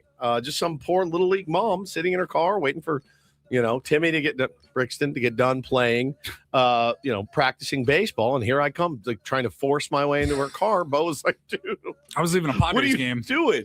I was a remember Padres it was game? the MTS lot. Yep. Ooh. So good. Yep. I got just a small update on the story that we talked about yesterday for Minnesota Vikings wide receiver Jordan Addison. The details have emerged, Ben. We were talking about how do you get thrown out of a casino for trespassing? And so the police documents do indicate they were dispatched to the Noodle Bar inside the Hard Rock Casino, Tampa, Florida, and he refused to leave the restaurant despite several requests from casino security. It begs the question, have you ever been removed from a bar in your life? Like, all right, buddy. No. You've been overserved. I have never been removed. Well, no. No? I mean, I've been so tired that I kind of nodded off at a bar, and I This was guy is on like, heroin. Can we get him out of But here? they knew me, and they knew, well, he just gets up really, really early in the morning. He's not drunk. He's just really tired. You've fallen asleep at a bar. I have fallen asleep. I've fallen asleep just about everywhere. That's you know. true. Yeah. So, Fell yeah, asleep at a red light one time. he did. Yeah, We in were- Arizona. We were in It the car was with him. still together. red. I know how long the Reds get. Had it turned green yet, Paulie? It's okay. It's okay Well, I had as to long as hit it's you still and red. say, wake up. I was terrified. It was our first spring training, I think. That was when we were staying way 40 miles out outside. at 40 the- minutes the away. Doo-Doo Curtains Doo-Doo Motel. and it Curtains was like Motel. a 40-minute drive on Bell Road just to get there. And it's just red lights, and there's no one on the roads, and we're just sitting there. That was our first spring training at the Fan. And if you don't know this story, our boss Adam, to save I don't know, $70 or so, put his morning show, who gets up insanely early, put us 30 minutes from the facility. 30. We were closer to Scottsdale than Peoria. It was in essentially a motel It shared a parking lot with Waffle House. and a auto shop, auto Like a body like shop. a Pep Boys or something. It was a Waffle House, Pep Boys, and then this dump of a motel. I walked into my room. There was feces on the curtains. Brown you didn't streaks test it. of feces. It was just brown streaks. You didn't test it. It's what it looked like to me. You opened up the window to like a dumpster. I opened. You Yes, had the I had dumpster. the dumpster window. Yeah. I had this like awful rocky patch of dirt and I had one of those big brown fans. grass. Holly had a big fan in front of his TV didn't work. bed bug. I know there was bed bugs. I laid down on that bed and I went, I cannot believe we are here for like the next 5 nights. And it was horrific. It was a horrific experience. He hasn't booked any other trips since. And he never will again. It was such a dump. But at any rate, I digress. So he was removed. Again, hey, man, if they want you, he's obviously being, probably loud, obnoxious. Hey, you got to go. No, I'm not leaving. No, you got to go. I'm telling you, I'm not leaving. Bro, it's never going to work out in your favor. Just, I've been escorted out of a bar before. It's not good. All right, finally, a little do this for a Friday. DD mega doo-doo. I remember yesterday when we were talking about San Diego State's win at Wyoming. You were struck by the name of the Wyoming head coach. What was it again? Sundance Wicks. Sundance Wicks. Second season head coach for the Wyoming Cowboys. He also happens to be one of the best quotes in college basketball. And Mark Ziegler published some of his post-game comments, and I think you'll enjoy these after they got run off the floor at their home floor by the Aztecs. Ready? This is Sundance Wicks talking just at the podium after the game. I feel like our team ghosts us sometimes. We show up for a good date, and then we'll be ghosted for a date with San Diego State. We'll be ghosted for a date against Grand Canyon. We'll be ghosted for a date against New Mexico. When are we going to show up to the date and ready to commit? Ready to say, you know what? I kind of like you. I'm here. Let's make this thing work. We're in a bad dating era right now. SDSU has what we don't, pride. It's a proud program. It's a championship program because of the people who have been there and sacrificed and believed in the process that Dutcher puts them through. They don't run from it. They get other teams' best players and get them to defend, probably when they didn't want to defend at the previous place. And they do it because that's their culture. That's their standard. And we're fighting for our damn standard every single day. Sometimes you're just outgunned. Sometimes you're in a gunfight with a butter knife. I don't believe we're a butter knife team, but man, we've got some butter knife tendencies right now. We look like we were ready to fight. We looked all huffy puffy, and they're like, you got a butter knife, bro. You're not going to take us. Everybody else has Uzis, rocket launchers. They've got all this stuff. We've got butter knives. We had baked potatoes today for pregame. We had steak knives for the baked potatoes. That's how soft we are. We need steak knives to cut our baked potato open. Good Lord. Sundance Wicks, legendary coach I like this of guy. the Wyoming Cowboys. I like this guy a lot. Sundance Wicks is going to be going on to bigger and better things than Wyoming. I'll tell you that with quotes like yes, that. no future whatsoever because in the modern day, players are not going to want to play for a that's guy true. that calls them butter knives after every game. Yeah, and tell them how soft they are. It's so good. It's great. But is that not a legendary quote or not? What a rant. Yeah, I love that. That was amazing. I'm filing that away. I'm going to use that one. And that is don't and do this for a Friday. That was Don't Do This with Ben and Woods on 97.3 The Fan. All right, what does Darren Smith think about the Kyle Tucker to the Dodgers signing and the start of season number 2 of SDFC? And I need some Peru talk. Oh, yeah. I got to find out about this trip of his. Looked incredible. Machu Picchu. Machu Picchu. He went to Machu Picchu. I know. He went there. Well, I don't even know exactly what Machu Picchu I don't is. either. Is but it a I like mountain? But I know saying it's it. cool. I know it's cool. Some sort of like ruins on a tall mountain, I believe. We'll find out. Coming up next with Ben and Woods on San Diego's #1 sports station, 97.3 The Fan.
Okay, player, this is all yours. This room with this view. This speakeasy with this cocktail. Hey, could you make that too? This spa with this. Ah. And this pool on this roof. This is all for you. The all-new Hamul Casino Resort, now open.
Our thoughts you'd needed on a sports talk radio station. Ben Woods back on a Friday morning. I see Darren Smith standing by on our YouTube stream. He's going to join us for the first time in 2026 right after a check of traffic here on 97.3 The Fan. From the 855 Get Ross Traffic Center, protecting San Diego after accidents or injury, here's Kelly Danick. Traffic is brought to you by Valvoline Instant Oil Change. You guys, not sure what came first, a bumper in lanes that touched off a crash or a crash that left a bumper in lanes? Regardless, northbound side of the 805 near the King Freeway, there's a collision involving several vehicles, including a motorcycle. It's all over to the right shoulder. Northbound 163, right before the 15, we have reports of a trash can in the slow lane. New year, new goals. Start with your car at Valvoline Instant Oil Change. A fast oil change and essential maintenance checks help keep you moving into the new year. Check it off your list. Visit SoCalOilChange.com. Valvoline Instant Oil Change, ready when you are. I'm Kelly Danick with Ben & Woods, San Diego's #1 sports station, 97.3 The Fan. Quick question. Have either of you guys ever been south of the equator? No. Yeah. Very close, Australia. but no. You've been to Australia. Okay, Yep. There we go. I've never been south of the equator, but our next guest definitely has, as Darren Smith joins us here on 97.3 The Fan, back from his trip to Peru. Good morning, Darren. Good morning, Ben. Good to see you yesterday. Yeah, Good, south of the equator. I felt like that was one of those double entendre kind of Yeah, phrases. but Have you he's ever- always pervy. I'm not Woods. He's I'm not Woods, no. I mean, you're way creepier It's, and summer, pervier it's than summer I am. there right now, south of the equator. The seasons are opposite. You know, that's the the toilets flush the opposite ways. that's the big misconception on this program is that I'm the creepy perv. It's so Paulie knows. Oh, yeah. I think we talked about it on the drive out to Oh. Arizona. Like if people only knew what a deviant we work with every day. yeah. Ben's much more a sniper. Yeah, you know, he 100%. pops up out of the weeds, Yep. aims, takes a shot, and goes, "Whoa, what? Huh? That's Not me." exactly- Just back into the And slip brush. back Back into the brush. Yes, right back into the bush, as it were. Back into the bush. That's right. Yes, D. yes. Smith, how was that trip to Peru? It was incredible. Toilets did not go the other way. What? So no, I've been lied did to not, my yes. whole life about the toilets flushing the opposite way. I think so. At least where I visited. That was our second time. We'd been to Colombia. We'd been to Peru now, and we did not notice that rumor. But it was incredible, and it is summer down there, so there's lots of beach activity. Spent a lot of time at the water, at the beach, went up into the mountains, went to Machu Picchu. We can also talk about Huayna Picchu if you'd like, because those are two totally different things in the same exact area. Everything people say about Peruvian food is true and probably understated. As a matter of fact, when you land in Peru, it's like, hey, you've just arrived in Lima. The local time is this, and this is where you can pick up your bags. And while you're here, be sure to check out our world-class cuisine. They have like 5 or 6 of the top 20, 30 restaurants in the world in Peru. And, it's great to go to those places. Obviously, they're destinations for a lot of people that are international travel. It's all just to go to the beach and order the ceviche and have somebody come right over to it, give it to you. It's the freshest food. It is such a unique blend of Peruvian, Chinese, and Japanese, and it was incredible. And listen, going and seeing Machu Picchu did not feel real. I keep looking at these pictures, Benny. I think I said this to you yesterday. I mean, if I didn't know that I was there, I would think that those pictures were artificial intelligence. Like it looks like it's the set of Game of Thrones in the background, and yet there you were. It's incredible. What it's exactly inspiring. is Machu Picchu? Just for it's Incan, right? Or what? It's like Incan ruins in the mountains of the Andes Mountains.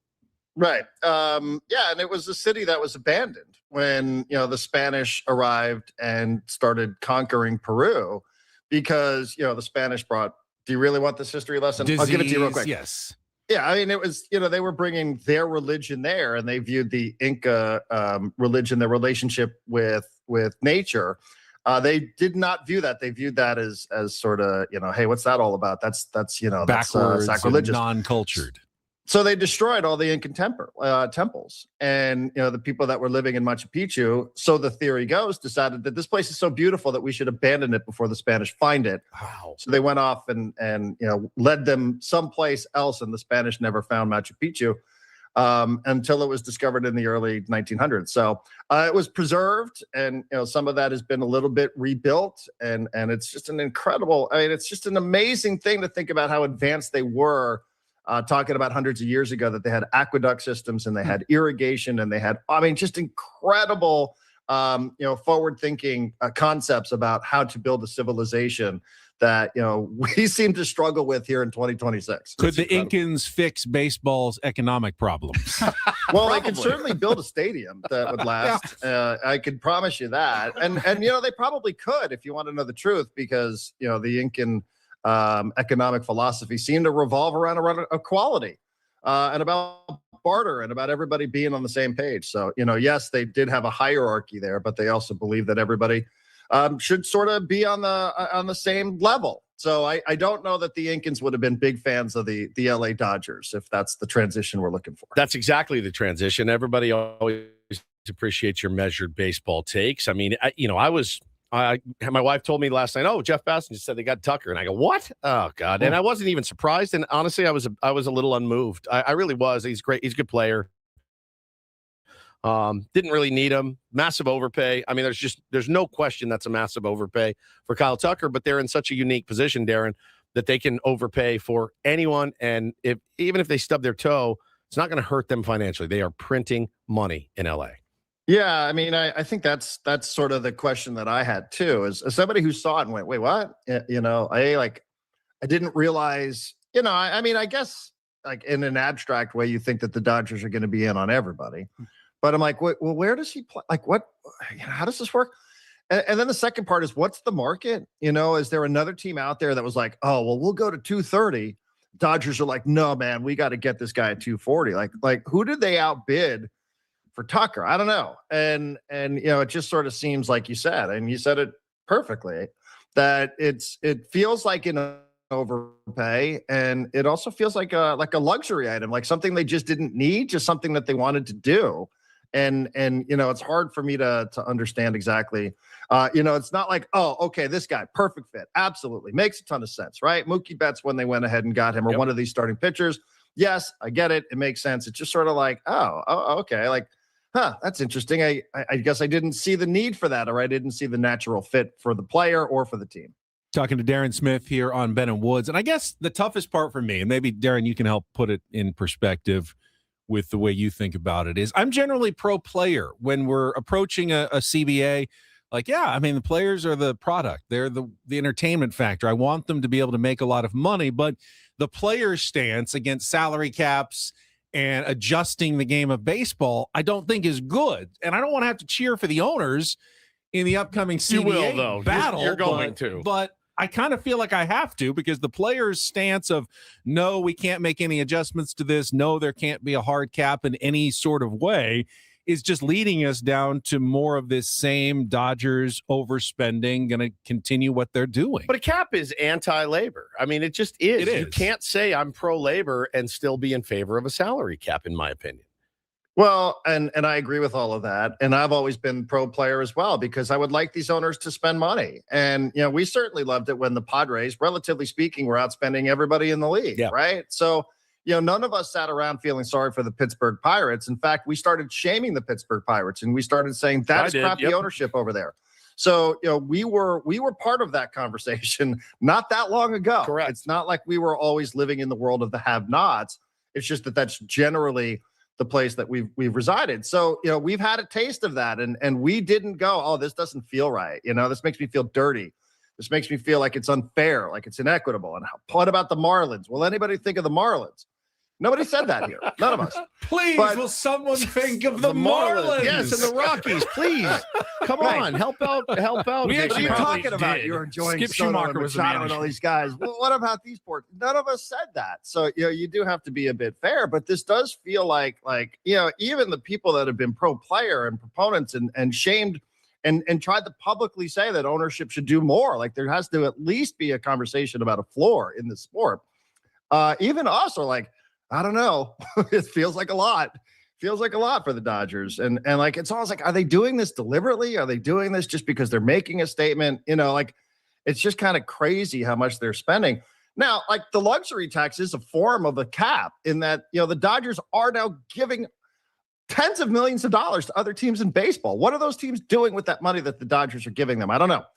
And maybe that's a conversation that is less appreciated when we're just complaining about the amount of money that the Dodgers are spending. But I mean, it's just getting to the point where the public perception is so bad in Major League Baseball that it feels like this is inevitably going to result in another work stoppage. So, you know, I hate to say that, but I don't know what other conclusion you can really draw at this point, because it doesn't seem like all of us that have sang the same chorus over the years about these cheap skinflint owners that don't spend any money, it doesn't seem to have any effect on the general public and the opinion of the sport at large. Yeah, it's such a good point. And somebody in the chat made a good point. Our pal Keeping It Real said MLB has played the fan. They pitted us against the players in an ugly divorce. They propped up the Dodgers to get the fans to beg for a salary cap. MLB played us. That's not tinfoil hat stuff, by the way. Mhm. This is Rob Manfred's dream.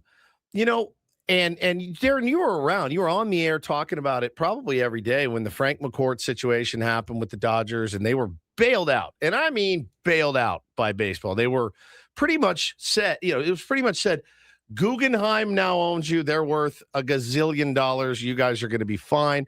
Rob Manfred has stuck his beak in on other teams' deals. He did it here in San Diego. This is not tinfoil hat stuff to think that, oh, this is exact. He loves this. Rob Manfred today is like, boom. Now my owners are going to be happy. Everyone's going to be railing for a cap. Everyone's going to be against the players. Everyone's going to be for the owners who I serve at the pleasure of every single day. That's not a crazy conspiracy. No, I don't think so. And in the meanwhile, he gets a team that, you know, people will like watching and people will like Hate watching. hate watching. Yep. In the Dodgers as well. You know, that's the irony of this, is that, you know, as much as we are loath to admit it, you know, the Dodgers are a little bit of a draw because they have all of these stars, right? So, you know, he does get it to you know, these are two sides of the same coin in a way, in that he does get to make his and you know, take a firm economic stance on behalf of so many owners who don't want to spend the money. But in the meanwhile, you know, he's also trying to sell a product here. And, you know, this is a product right now which probably brings in the most amount of eyeballs. So, you know, it's you know, I mean, it's just sort of a real mess. And you know, I mean, I just keep going back. I think other owners could do more. I really, really do. No question. Yeah, and I mean, I think that is probably on one side of the scale. Everything else is on the other side of the scale. If other owners were doing more and trying to be competitive and using whatever their advantages were, like the Dodgers clearly have an advantage of they have the best economic situation in the entire sport, but other teams have advantages and they don't really use or stress those advantages. And that's disappointing to see if you're a fan of MLB. Darren, let's switch talk to SDFC, where the big story is probably contract extensions for Mikey Varas and Anders Dreyer, but the juicy story is Chucky Lozano and how that is going to play out. Mikey Varas kind of gave him the opportunity, whether they were going to back off. He was very clear yesterday with us on the radio and then at the media session at the Sharp Performance Healthcare Center. They are not going to play him again for San Diego FC. That is what you got from that yesterday as well. They will have to move on from him somehow, but how do they do that? Yeah, I mean, it's now this is another standoff, right? I mean, we're talking about a morning of sports standoffs in that, if the reports are accurate that he doesn't want to leave, well, what sort of situation does that leave San Diego Football Club in? I was wondering if you would have said at the end of the year, hey, what is your best guess? What is your best guess as to what is going to happen? I would have said that these two sides probably were going to figure out a way to part. Then I'm in Peru and I'm watching Chucky from the facility taking selfies and stuff. I'm like, oh, okay, I guess we buried the hatchet there. And then the bombshell from Tyler. It's hard to know exactly where this goes. It's just unclear to me what sort of options Chucky Lozano has. He seems to be indicating publicly through media that his only option at this point, the only thing that he wants to do is stay in San Diego. And it's quite clear. You mentioned Mikey yesterday with you guys. Oh my God. At the podium, even Anders when he was speaking subtly, none of the players want to, come out, but he's like, yeah, like it was fun while we did it, but now we're going to be working with somebody else. And he just said it so definitively. It's like, they've all moved on. They have all moved on from this. And, there are timelines now because this window, I don't have the exact date, but this window is closing pretty soon. And if Chucky has any desire to play in the World Cup this summer, he's got to get going to another squad. And the alternative is that SDFC is going to be on the hook for a lot of money here. Is that something that they're willing to commit to, that they would just be willing to pay this money because he does have a contract? You cannot just release this person. So, I don't know exactly where this is going to go, but I'm with you, Ben, and I'm playing catch up. That was my first, I just got back Wednesday. So, all indications for me publicly and just a little bit privately are like, this is done. Like, this has run its course. This train has left the station and we have all moved on. The players have moved on, the staff has moved on, and the organization has moved on. And it's really now about figuring out what is next for him, because that's a lot of money sitting there that somebody's going to have to pay. And it certainly seems like if you're willing to draw this line in the sand like SDFC has, that you probably are willing to commit something financially to realize that this isn't going to move forward. But I think they'd really rather somebody else pay the bill. It's crazy, too, because I went back and listened to the interview we did. I was so impressed with Mikey Varas. You rarely get that from a manager, coach, front office. Rarely in sports, if ever. And I went back and listened, and we started asking him about Anders Dreyer. And the way he spoke about Anders Dreyer was even pointed. And I go, I feel like he's talking about Chucky here and what Chucky didn't bring because of how glowingly he's talking about Anders Dreyer. If you missed it, go back and listen. He's like, no, he's a perfect fit. He does everything the right way. And I'm like, oh my God. And then we get into the Chucky story and he's like, he's not a part of this team. He's not going to be a part of this team. It's not going to happen. And I went, I feel so refreshed to hear that from a skipper. There was no gray area there. No. And I think that's a good thing. Again, yes. like you don't want to be on the other side of that. You would like a little bit of nuance and that's just not what's going to happen here. So I'm with you. And, he just makes it very clear. Like everybody, yesterday, the question, it's the right question. What about the distraction? He's like, hey, no distractions around here.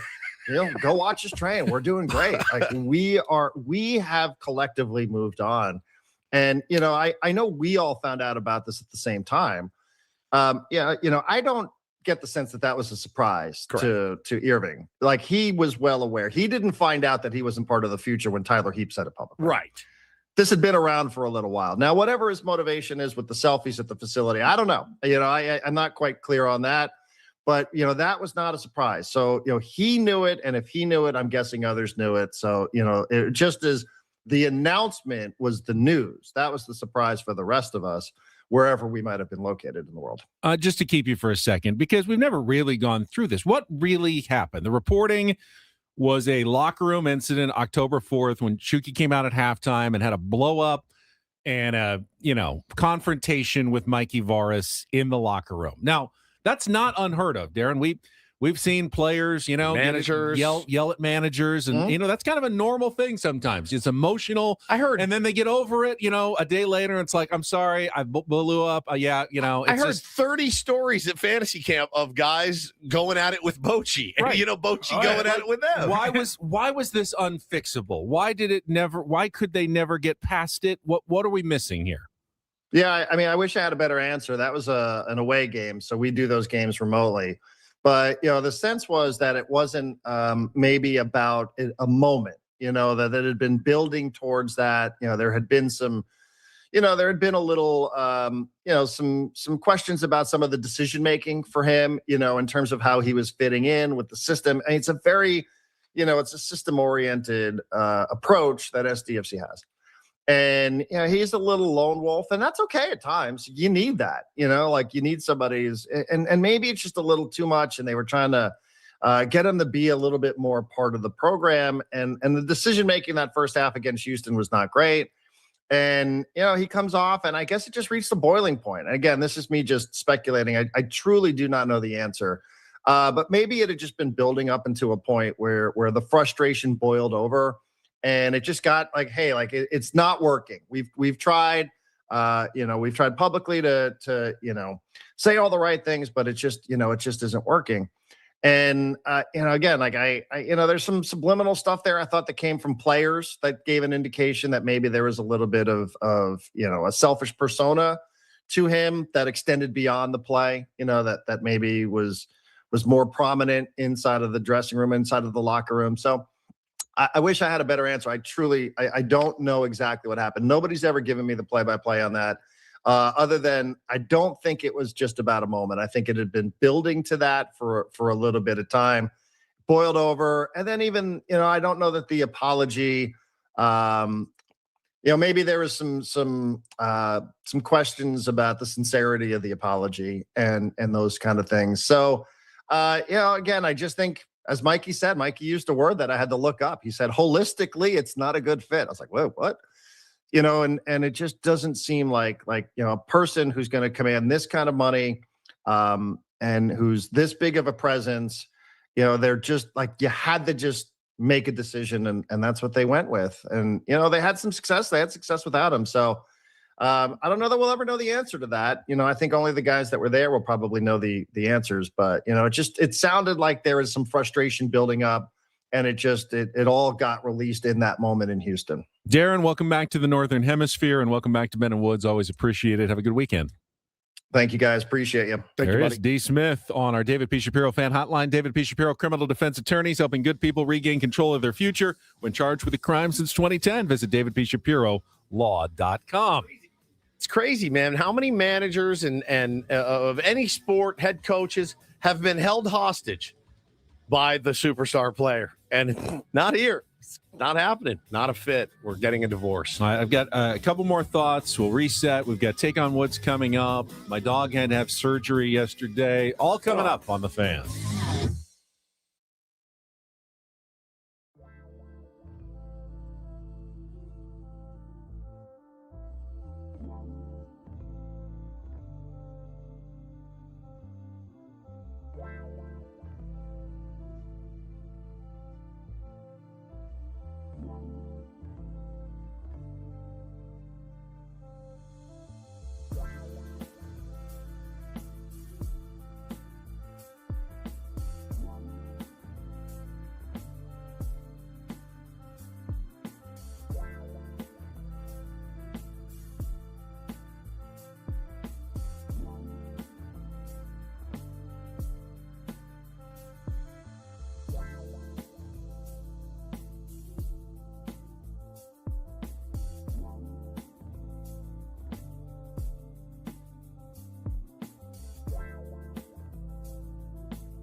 All right, friends, we're halfway home on a Friday. Ben and Woods, 97.3, The Fan. I'm Woodsy. Yes, Paul Reindl is here. Haven't heard from him in a while. He'll explain why in a moment. He's okay. Ben Higgins, your friendly neighborhood chairman, joins us as well. Big haircut day for you today. I'm very Big excited. haircut day. Huge. Maybe the biggest haircut of your life today. It's a pretty important one. Yeah. Pivotal, some Yeah. might say. Yeah, it's true. It's true. It's a must-win haircut. Could change the course of human history. That's right. I mean, if you get the right haircut today, it's like a defeating communism if you get the right haircut. If not, it continues. So it's a big one. It's a big one. A lot of the weight of the world on Juan's shoulders. He'll be cutting your hair at 11 o'clock this morning. Yeah. Good to have you. Good to see you. I can't wait to see it today. Our thanks again to Darren Smith joining us. We talked to Mikey Varas. We have a couple of Mikey Varas haters in our chat. All right. Everybody Edward, has 86, haters. Big Nando 75. We're so enamored with Mikey. Yeah. I try to at least keep open-minded. Like, well, what do you not like about Mikey Varas? Comes in, immediate success. Seems like everybody other than Chucky has loved Mikey and his program, but it does seem to be it's the Mikey Varas way, it's the Right to Dream way, or the highway at SDFC.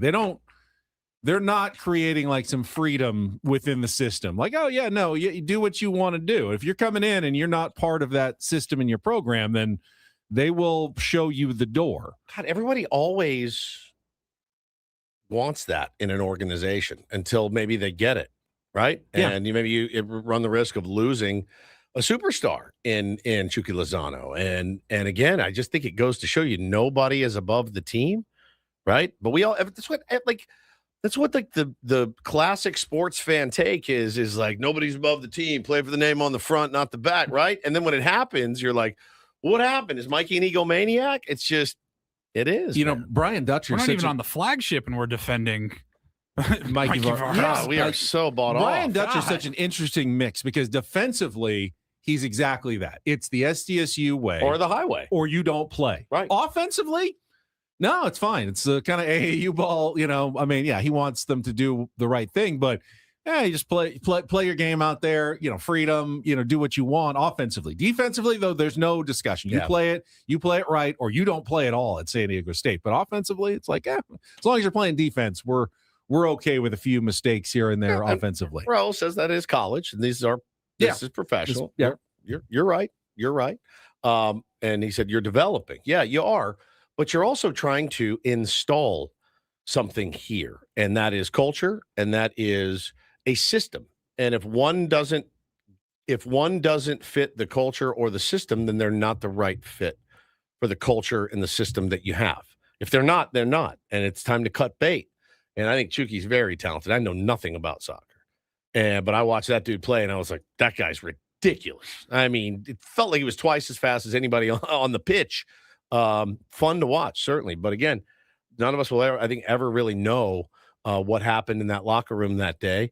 And whatever it was enough to cost him his gig here. And that happens as well. So, I'm going to choose to ride with Mikey Varas because I like the cut of his jib. I like what he says, and he means what he says. He stands behind his words. Yeah, even Darren doesn't know what happened, but I do know that you haven't heard a lot of people coming out and going, oh, no, Chucky was right on this one. Mikey was way out of line. No one's come out really to defend Chucky Lozano. Very few. And that's fairly none of the telling. players have. None of the players have. No one said anything. So my tendency is to say he probably crossed the line somewhere. Yeah. And that's part of the decision-making process for SDFC. Now, Paulie, where have you been for the last 2 hours? I've been right here. Yep.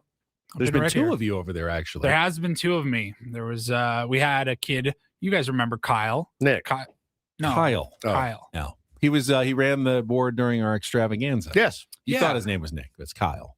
So we were out at fantasy camp this last week, and we thought, we need to get Kyle on the board, but Yep. he did not have a lot of experience on the board, especially for a talk show. I think he was doing a lot of Padres games. Very different. Very, very different. So we had Kyle in this morning. He was just kind of sitting here and observing and seeing all that goes into my day to day as far as podcasting and uploading stuff and getting the video stream going Yep. and all of that. So I've been I've been quietly behind the scenes, kind of just showing him, hey, this is why I'm doing this. Hey, this is what you're supposed to do if this happens.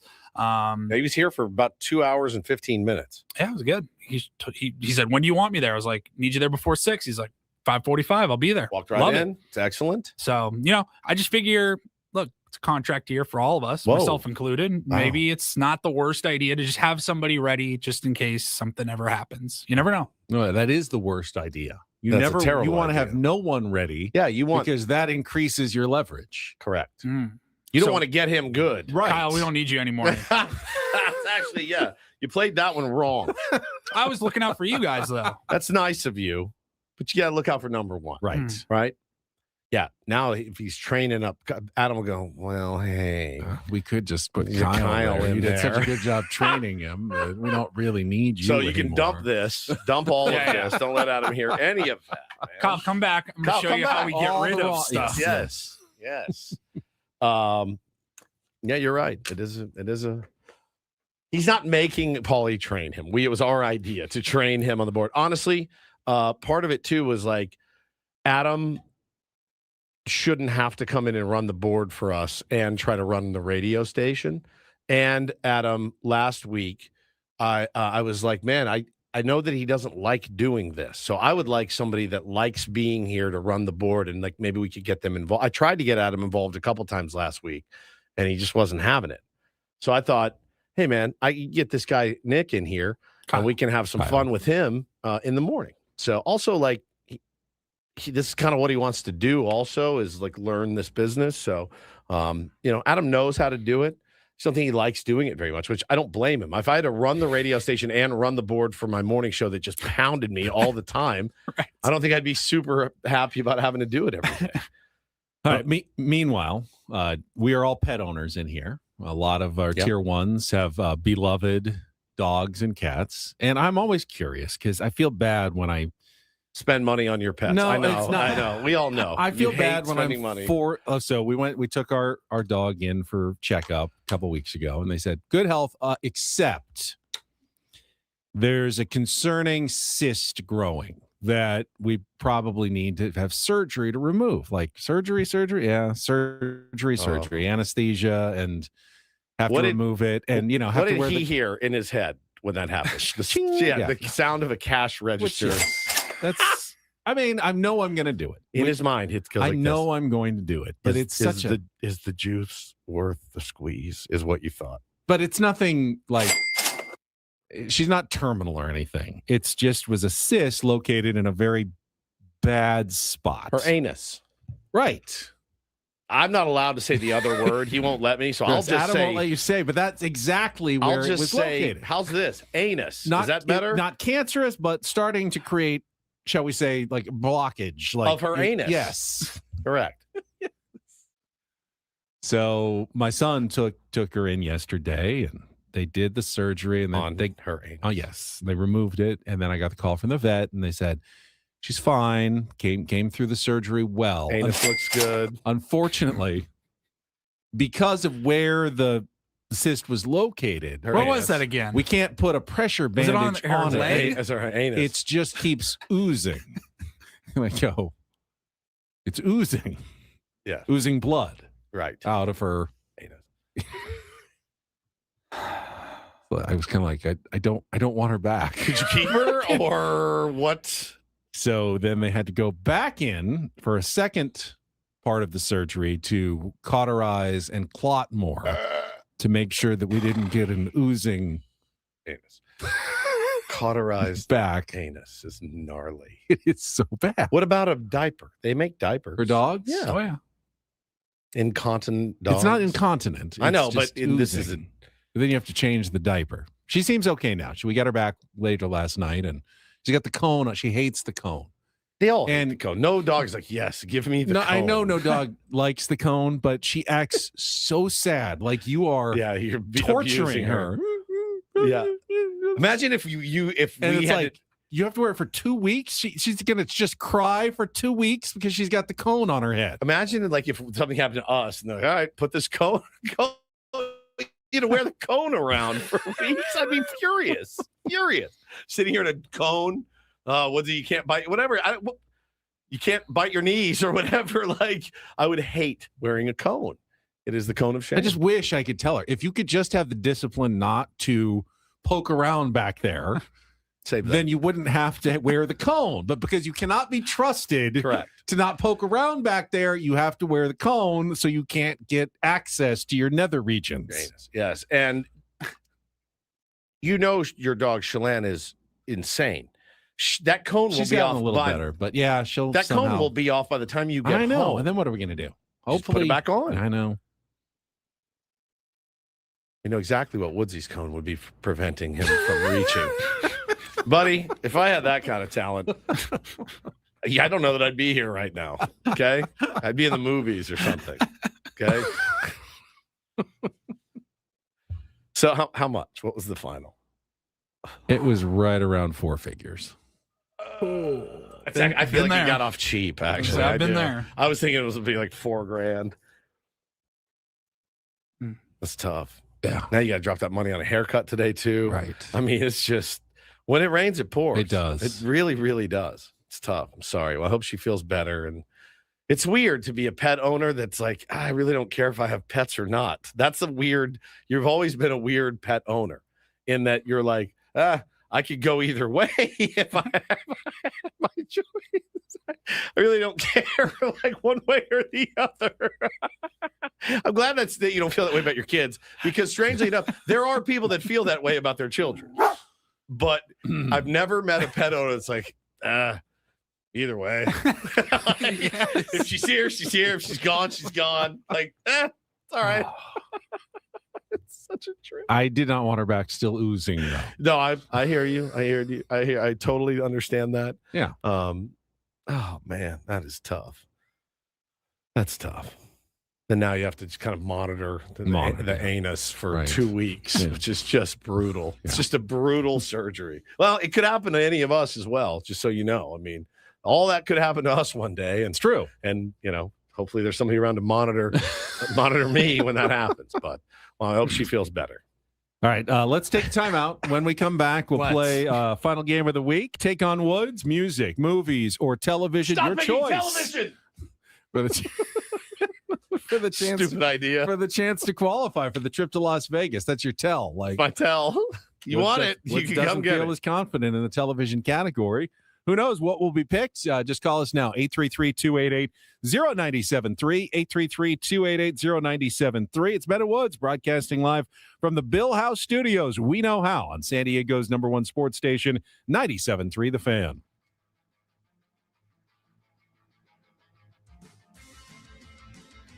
From the 855, get Ross.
Hey, player, this is all yours.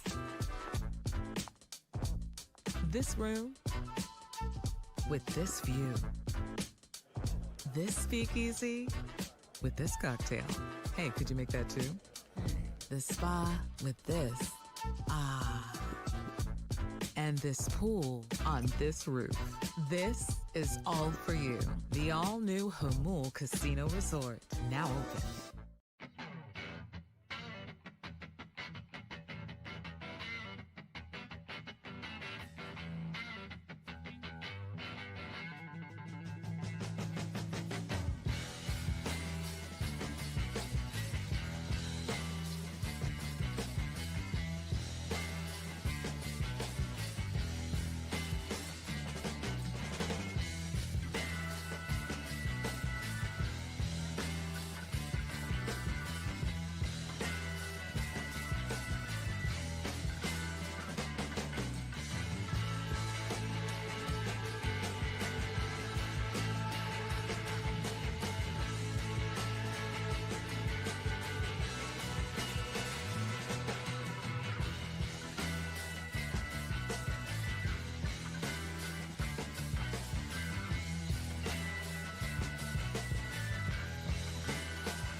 Hey, player, this is all yours.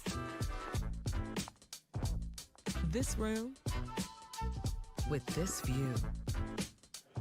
This speakeasy with this cocktail.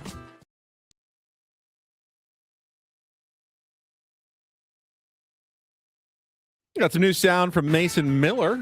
We can bring you from the Foul Territory podcast coming up here at the bottom of the hour. Ben and Woods. We also have our biggest fan announcement at 9 o'clock. Qualify another Tier 1, hopefully, for the grand prize trip. Not trip.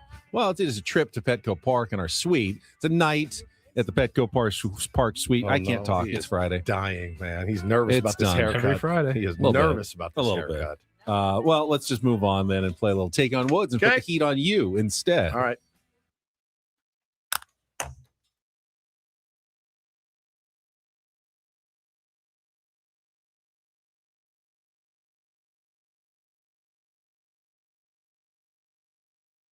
Take on Woods brought to you by Bay Alarms, security and fire alarms for every business. We got you, and we got Troy as our contestant today. Good morning, Troy. Morning, Ben. All right, let's see if we can get you qualified for the grand prize. This is the trip to Las Vegas to see Sammy Hagar at Park MGM Dolby Live. 2 nights stay at Park MGM and the $100 gas card. Tickets are on sale now at Ticketmaster.com. All right, here are your 3 category choices. In music, we have On Your Feet, 5 song titles that include some sort of footwear. In movies, we have Lost and Finding, movie titles that include either the word lost or the word finding. And our new TV category is The Replacements. These are shows that replaced a major character sometime midstream, just kind of oddly. Were there one day and they were gone the next. So movies, Lost and Finding, music, On Your Feet, or TV, The Replacements. Troy, what would you like to play? Well, I don't know anything about movies or TV, so I'm sticking with music. Music is the category. All right, 5 song titles that include some sort of footwear in the name. You'll have 60 seconds to answer as many as you can. If you don't know one, say pass. We'll come back to it if there's time left on the clock.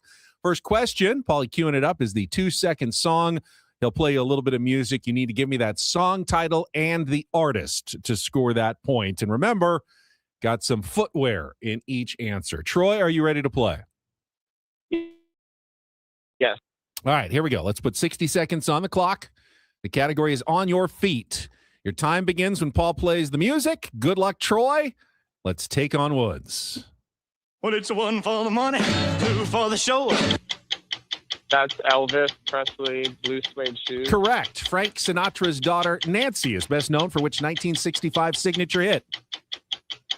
These boots are made for walking. Correct. He never outright confirmed it, but which 1994 hit by Tom Petty is probably referring to marijuana and not a classic style of women's shoe featuring a strap over the top.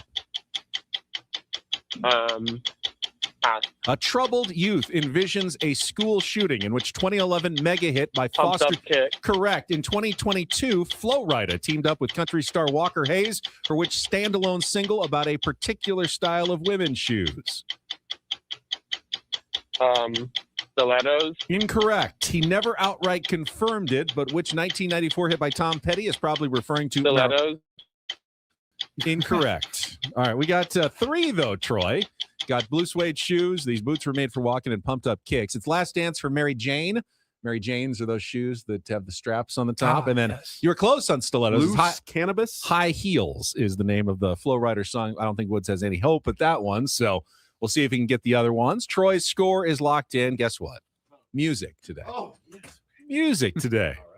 Tricky category, though. Careful what you wish for, I guess, sometimes. 60 seconds on the clock. Same 5 questions. Your time begins when Paul plays the music. Good luck, Woods. Let's take on Troy. Well, it's 1 for the money, 2 Blue for Suede the Shoes, show. Elvis Presley. Correct. Frank Sinatra's daughter, Nancy, is best known for which 1965 His signature. boots are made for walking. Correct. He never outright confirmed it, but which 1994 hit by Tom Petty is probably referring to marijuana and not a classic Last style. Dance with Mary Jane. Correct. A troubled youth envisions a school shooting in which 2011 mega hit by Foster the People. Pumped Up Kicks. Correct. In 2022, Flo Rida teamed up with country star Walker Hayes for which standalone single about a particular style of women's shoes. Flo Rida and Walker Hayes. I'm sure you've got it on Sure, I repeat love it. on your Yeah. Sounds Spotify. awesome. Sounds so good. Whatever it is. Red Shoe Taint. I have Can't no believe idea. I haven't heard of It's this one. called High Heels, but you did It's get probably an 4, easy guess. and you snuck out a 4-3 win over Troy in On Your Feet. Kind of footwear in each song title. Nice for somebody in San Diego to beat Troy. Yes, You know what I right. mean? You didn't That's even how need it's double done. overtime That's to how do it's so. done, man. It's not that hard beating Troy. God. Poor Dutch. Poor Dutch. Not going to live that one down this year. Troy, thank you for playing. We will add a new music category to the mix on Tuesday when we're back after the long holiday weekend. And Thank try again. How bad is that Qualifying- song? I have to hear it now. I'm kind of I'll curious. find it during a break. All Flo right. Rida and Play who? it for you. Walker Hayes. Walker- oh. High Heels. What a combo. I can hear it in my head. Because you got them high heels down the boom, boom, down. Something just like that. Something. With some auto tune. So auto tune, and then Flo Rida comes in. Because you got them high heels, girl, going coming down tonight. Like that's going to be it. I've never heard it on my children. I bet it's something like that. I saw some complaints earlier that Ben may have a tendency of coming up with questions that are a little outdated for the average listener. What? Elvis Presley and Nancy Sinatra aren't modern enough for you people out there? Hey, don't change a thing, Ben. Don't change a thing. It's really hard to do this. We haven't had a lot of Elvis on Take on Woods, I'm a big really, fan. over the years. Yep. Yeah, you got that one right away. Yep. So did Troy. All right, we'll come back. Hear from Mason Miller, from the horse's mouth himself. Literally. Why he is going to be almost certainly the closer and nothing else for the Padres in 2026. Next on 97.3 The Fan.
Hey, player, this is all yours. This room with this view.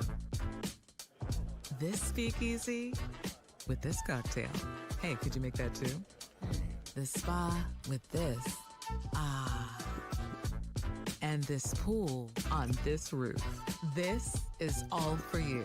The all-new Hamul Casino Resort, now open.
I know Stephen A. Woods made his first appearance recently on the program. Yeah.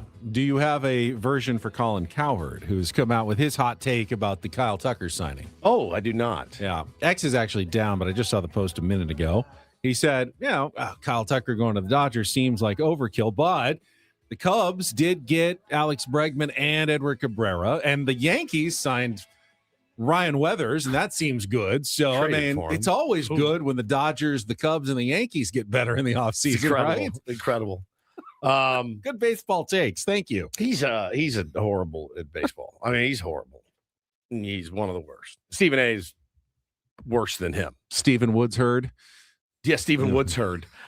He's terrible at baseball. Yeah. Colin I haven't seen Stephen A.'s take on Kyle Tucker yet. If he has, I haven't either. I probably won't go looking for it. To be Actively honest, seek I won't it out. actively search out. I think it's a great idea. I don't need it. I'm already seeing like Jared Carabas, who was like an edgy baseball guy, Red Sox fan. Now he's running with that narrative of like, no, I don't hate the Dodgers. This is good. It's healthy for baseball. And it's just like, what's happened to everybody? Jared Carabas did not feel that way when Steinbrenner was spending a ton of money on Giambi and Teixeira and guys it's like easy that. when they're not in your division. Yeah, exactly, right? It's like, this is actually pretty cool what they're doing. Like, I don't mind this team in a whole nother league on the whole other side of the country, signing all the good players and doesn't affect me. keeping them away from my rivals. I'm actually okay with that. And the only time I'll ever really have to deal with it is potentially in the World Series. And what are the odds of that?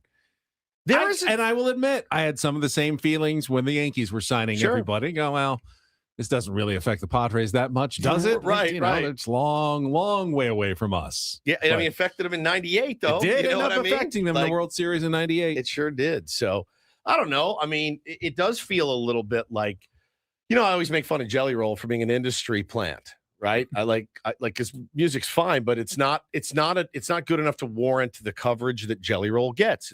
He's an industry plant. I do feel like baseball and baseball writers over the last couple of years have turned into a little bit of, why are they so afraid to report, how they really feel about what's going on? Because Jeff Passan is just as smart a guy as can be. But I just can't believe that he's full-throated endorsing this, and does it every help move. if you don't have a dog in the fight? Is it only the people who have a dog in the fight, who are fans of a certain team, that rebel against what the Dodgers are doing? If you're simply a fan of baseball and good storylines, I do see the David versus Goliath, the super team angle being kind of compelling, but that all falls apart when you're actually cheering for one of the teams to upend and you feel that hopelessness. Like, we're just so far away from where they are. It's just such a large gap. And I'm not talking about the Padres. I'm talking about everybody. I mean, even the Mets and the Yankees can probably look and go, the Dodgers are miles ahead of us right now. We're good. We should be a playoff contender. But right now, if we're honest, the Dodgers are miles ahead of us. Sure. And that's the Yankees and Mets would be saying that as well. It's crazy. It is. It's a crazy world.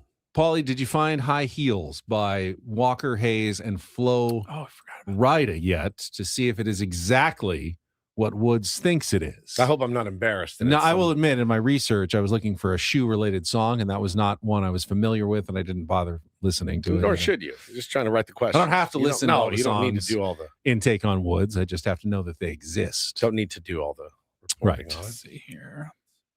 High heel, Flo Rida and Walker Hayes. Probably got 1 billion downloads. Oh yeah. I wake up like $1 billion in the morning.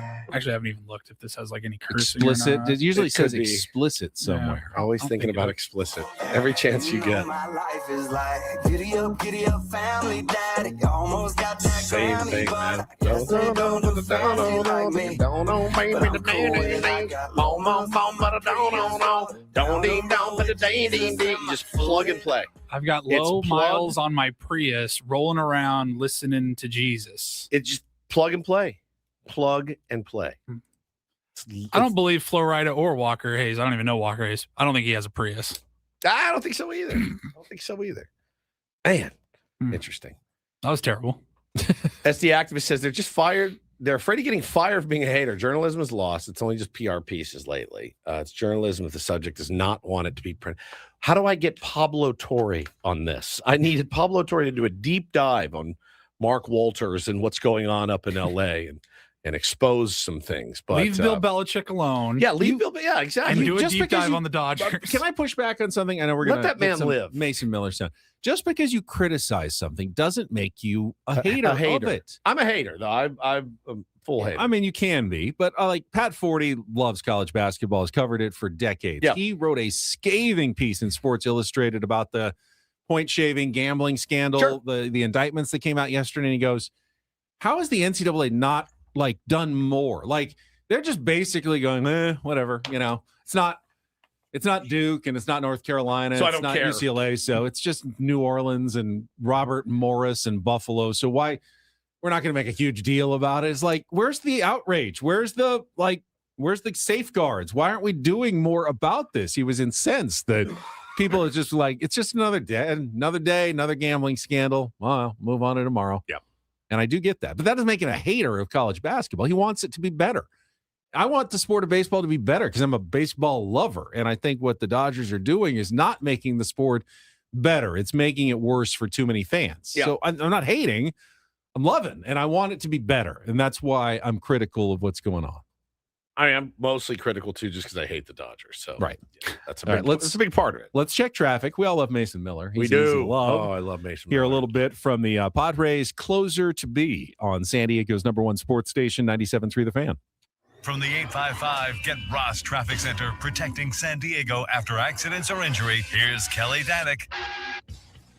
Traffic is sponsored by Valvoline Instant Oil Change. Looks like double trouble on the coastline. South 5 past Manchester. 2-vehicle accident over the right shoulder. But that's an appetizer for what's up ahead. Just before Delmar Heights Road. Got this rollover crash blocking the HOV lane. Looks like somebody dropped a bunch of tools in middle lane. Southbound 15 right before Friars Road. And southbound 67 right at the West 8 connector. Vehicle went up the right shoulder embankment. New year, new goals. Start with your car at Valvoline Instant Oil Change. A fast oil change and essential maintenance checks help keep you moving into the new year. Check it off your list. Visit SoCalOilChange.com. Valvoline Instant Oil Change. Ready when you are. I'm Kelly Danick with Ben & Woods, San Diego's #1 sports station, 97.3 The Fan. So I think the signing of Michael King changed the equation a bit in terms of the discussion about converting a potential reliever to a starter for the Padres. They're not quite as desperate as they were at the beginning of the offseason. But I saw people who were mad at the idea that you would move Mason Miller, and I saw people who were mad at the idea that how can you trade so much and not make him a starter? Correct. And I see both viewpoints. And I really thought that there was a chance the Padres might convert him, but we heard A.J. Preller kind of dismiss the possibility. And now directly from the horse's mouth, Mason Miller joined the Foul Territory podcast yesterday and was asked directly about the possibility of becoming a starter. And he was pretty straightforward. So this isn't a good time for him to do that. I know there was people talking about that, maybe you coming in and from the first inning on. I mean, I don't know what your thoughts are on that, what your feelings are, where you're at right now in your pitching, but I don't know. What do you got on that kind of thought process? Yeah, it seems like everybody's got a lot of thoughts. I had my money on Kratz being the one to bring it up, but yeah, I don't know. It's an exciting conversation that's been had year in and year out since I did transition to the bullpen, and I've had a lot of success, and right now to go away from that success doesn't make sense for me. In my first year into the ARB system, I'm being comped as a reliever, and a pretty good reliever at that. So I'm going to keep that ball rolling right now. And I'm never going to be the guy that rules it out down the line, but I will admit it is hard to go away from something you're having a lot of success with. And, I think my value right now is that being the lockdown guy in the ninth or late in games, whatever that we need to close a game out, and being a part of a really good bullpen, something that I take pride in too. And, down the road, maybe we'll see. But this year we're looking at the bullpen. All right. So you could sum it up in 7 words. If it ain't broke, don't fix it. Correct. Yeah. I'm super excited to see number 22 running out of the bullpen. Now, you were number 22 as well. I was. Fantasy camp. Yeah, I was. He wears my number, as I like to say. I'm older than him. I'm 50 years old. He's a young man. His skin is also like perfectly smooth. He might have a filter on. Is that his true? He might. Somebody said in the chat he's got that glam filter on. Can you do that while you're on It's Zoom? possible. Oh, Is yeah. it possible to do that? Oh yeah. I mean, You're telling me I could have a filter on my face every day and I don't? Can we do this on StreamYard on our YouTube stream? Can I you look just like an filter us old- into nice, younger looking people? Remember we tried. Our cameras have like little beauty features, and we Yeah. tried, and it didn't look so it didn't good. work. Ben has the jaundice filter on though every day. That works well for him. Or you have jaundice, one of the two. Not sure. I look like a saddlebag on these cameras, dude. Please, Paulie. Please, can you fix this? Meanwhile, more from Mason Miller. Here's a question about him now having a former relief pitcher as his new manager. Oh, hang on 1 second. Now, and some more sound from Mason Miller. Manager is an ex-reliever. Do you think that that's going to be an advantage for you guys down in the pen? There's managers that really know how to use their bullpen and really take care of guys, but do you feel like that's an advantage for a team like you guys who have, on paper right now, I think it's the best bullpen starting the season because I get it, you lost Robert Suarez, but at the end of the year last year, you were the best bullpen in the game, and I feel like you're starting out the season that way. So is that an advantage to have Craig being an ex-reliever?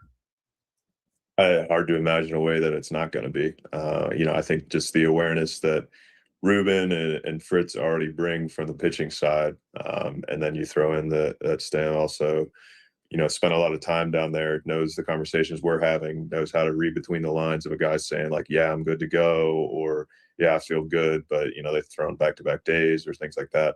I think workload management has been the furthest thing from my worry with the Padres. They've been very good about that since the day I walked in the door.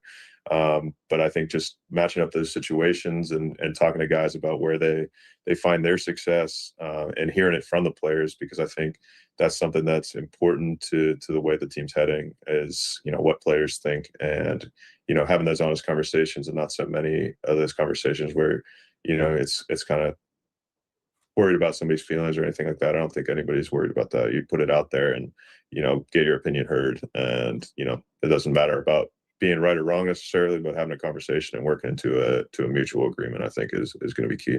Didn't hear a word he said. I was Just- looking at the just filter scan the the whole whole time. Somebody said he lives with the Twilight filter. Not moving his head too much so it doesn't Mason glitch. Miller, blah. He is broad. He is a The broad. Twilight vampires don't do the Blah, blah, blah. Here I am. That's I not am true. Edward. You've never seen the movies, have you? Yes, I am Jacob. 3 saves. Jacob was the werewolf, not the vampire either. Edward was the vampire. It's crazy you know so much about this, by the way. Crazy. Finally, Miller talking about his walkout song, which was Nickelback last year, but that seems to be changing. Talked about ending the games. The game's over. Are you gonna, or have you thought about having a different walkout song, music? Because now you're in a different city. You have, kind of starting a new chapter. Obviously, you played for the Padres last year, but if you're the closer, if you're designated the closer, I'm not sure what they're gonna do with that. Do you try to change your walkout music? Potentially, there's been conversations, and I guess I'll put you guys in the same boat as everybody else. We'll find out when I come out of the bullpen for my first outing this year. Is it a tough decision? Is it tough to For decide sure. between? Do you have? For I mean, have sure. you narrowed it down to because some guys are like, oh man, I got 4 songs. I'm really loving what Meek Mill's putting out, what Drake's putting out, like what Breaking Benjamin's putting out. Like, can you give us a genre? And is it down to 2 songs? It's definitely down to a few songs, but kind of encapsulating that energy coming out. And then, obviously with an electric stadium and fan base, you kind of see how they respond to it. Nickelback seemed to be so last year. So Yeah, it's I think we're going Nickelback. to go a different route. At the end of the day. We can do better. We can. Gonna go a different route than I Nickelback. can't wait to hear what it is. Not going to find out until What if it's Morgan Wallen? hopefully opening and then I'll day die. when he comes in for the save for the first time. We got our biggest fan. Paulie's got a Rhino report. Final hour of Ben and Woods coming up next on San Diego's #1 sports station, 97.3 The Fan.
Final hour of the week. Ben Woods broadcasting live from the Bill Howe Studios. Bill Howe Plumbing. We know how.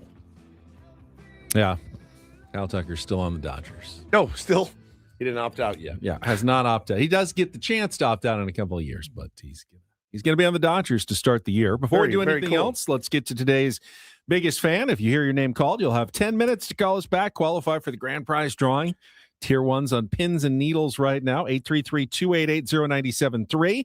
You're going to qualify for our grand prize, 20 tickets for you and your friends for a night in our Odyssey suite and an upcoming Padres game catered by Spiro's Mediterranean Cuisine. And this morning's biggest fan is Gail Wakabayashi from San Diego. I was worried, and you crushed it. Gail Wakabayashi from San Diego. It is your turn to call, 833-288-0973. For the rest of you, make sure your name is in for the drawing at 973thefansd.com/biggest fan. Paulie, if you would, Take us away. report time. And get things started here with our today's edition of the Reindl Report. Now tuned into the greatest. Welcome to the Reindl Report with Paul Reindl. Hi, Paul. All right. 2 stories from the world of sports that we haven't gotten to yet. We'll start off in Major League Baseball. And 1 story that you didn't know you needed. Are you laughing, biatch? It's the Reindl Report Hey, Paul, how you doing? Okay, how are you? on 97.3 The Fan. Are you ready to bless the mood? I need some help, please. That was good. Can I get a yeah? Oh, yeah. All right. All right. All right. All right. Gentlemen, let's get started here in Major League Baseball. We did have one other notable move, several moves yesterday outside of the Kyle Tucker one. We haven't even gotten to this one. There was a 3-team trade. Yeah, it kind of came out after Tucker and lost. The wind went out of it. Everyone's like, we're going to capture the baseball world's attention with our big 3-team trade that we're going to announce. Damn it. 10 minutes after 10 the minutes Dodgers. after. I felt like it was within a half an hour, and I'm still pretty much seething from the Kyle Tucker news. And then I see also 3-team trade. I'm like, wait. Padres, no Padres. No. I'm like, all right, I don't care. But Tampa Bay, Cincinnati, and the Angels were all in on this deal. So let's see. Josh Lowe is going to head to the Angels. Is it Lowe or Lau? It's Lau. Brandon Lau. Josh and Nathaniel Lowe are brothers. My Brandon 7-year-old Lau is unrelated to the My two. 7-year-old last night, I go, oh, Josh Lowe got traded. He goes, it's Lau. I go, is he right? I swear to God. Little air checker, dude. No, Bo, you were wrong. You were wrong, Bo. Josh Okay? Lowe. Wear it. He's going to the Angels. Gavin Lux and righty Chris Clark are going to the Rays, and left-handed relief pitcher Brock Burke, he is going to the Cincinnati Reds. I get this trade from 2 of the 3 teams' perspectives. I see why the Angels want Josh Lowe. Yes. 2020 guy, replaces some of the lineup pop they lost in Taylor Ward when they traded him for Grayson Breaking Rodriguez. news. We got breaking news, Ben. There's a big one. It's not for us. It's not for us. It's the reactionary move that we discussed Yep, there it is. earlier. Cody Bellinger's son. Nope. No. Bo It is Bichette. The New York Mets have replaced Kyle Tucker with Bo Bichette. Well, they never had Kyle Tucker. You know but what I'm saying. Replace the idea. The idea of Kyle of Kyle Tucker. The Spectre. 3 years, 126. Quickly. 3. 42? $42 million a year for Bo Bo Bichette. Bichette. That's total Bichette, man. 40? I call Bichette on Bichette. that. It's hard. You gotta be careful. Bo Bichette is getting paid more than Manny $42 Machado million. and Fernando. I get that salaries go up. Bo Bichette's a good player. Why don't they go up in radio? Bo Bichette's not a ever? superstar. Come on. wow. I had to take my sweatshirt off. I just started sweating. Is this the new thing now? You do the shorter term deals for just the massive money? We should sign a 1-month contract. Adam, Michael, I'm listening. $8 million or something. 3 months. God. $42 million per. He's making $17 million more than Xander Bogaerts. I don't think that Bo Bichette is better than Xander Bogaerts. That's crazy, man. He got his bag. You think he even answered the phone? Was like, "Are you serious? Wait, what?" Okay. I mean, it's not as many years as he probably wanted, but Boris whatever. but for $42 million a year, The point Wait, so he gets to go through free agency I saw, again? I saw this Wow. point made by one of the pundits about, well, Kyle Tucker only got the 4 years, but you want the long-term deal because of the massive security you get. If you get an 8-year deal, you get that massive lifetime security. Guess what? Kyle Tucker's getting it in 4 years. $240 million is lifetime security, and you also get to bet on yourself because if you're really killing it, you can still opt out. You can still get another giant deal when you're done. It's like the best of both worlds for Kyle Tucker and now the best of both worlds for Bo Bichette. I mean, if I'm a free agent still, if I'm Cody Bellinger, I'm just started salivating. Like, I'm going to get $50 million. Back to the 3-team trade that we started on. I get it for the Angels with Josh Lowe. I get it for the Reds. They want to bulk up their bullpen, and Burke is probably the best lefty that the Angels had last year. Don't totally get it for the Rays. Gavin Lux was bad.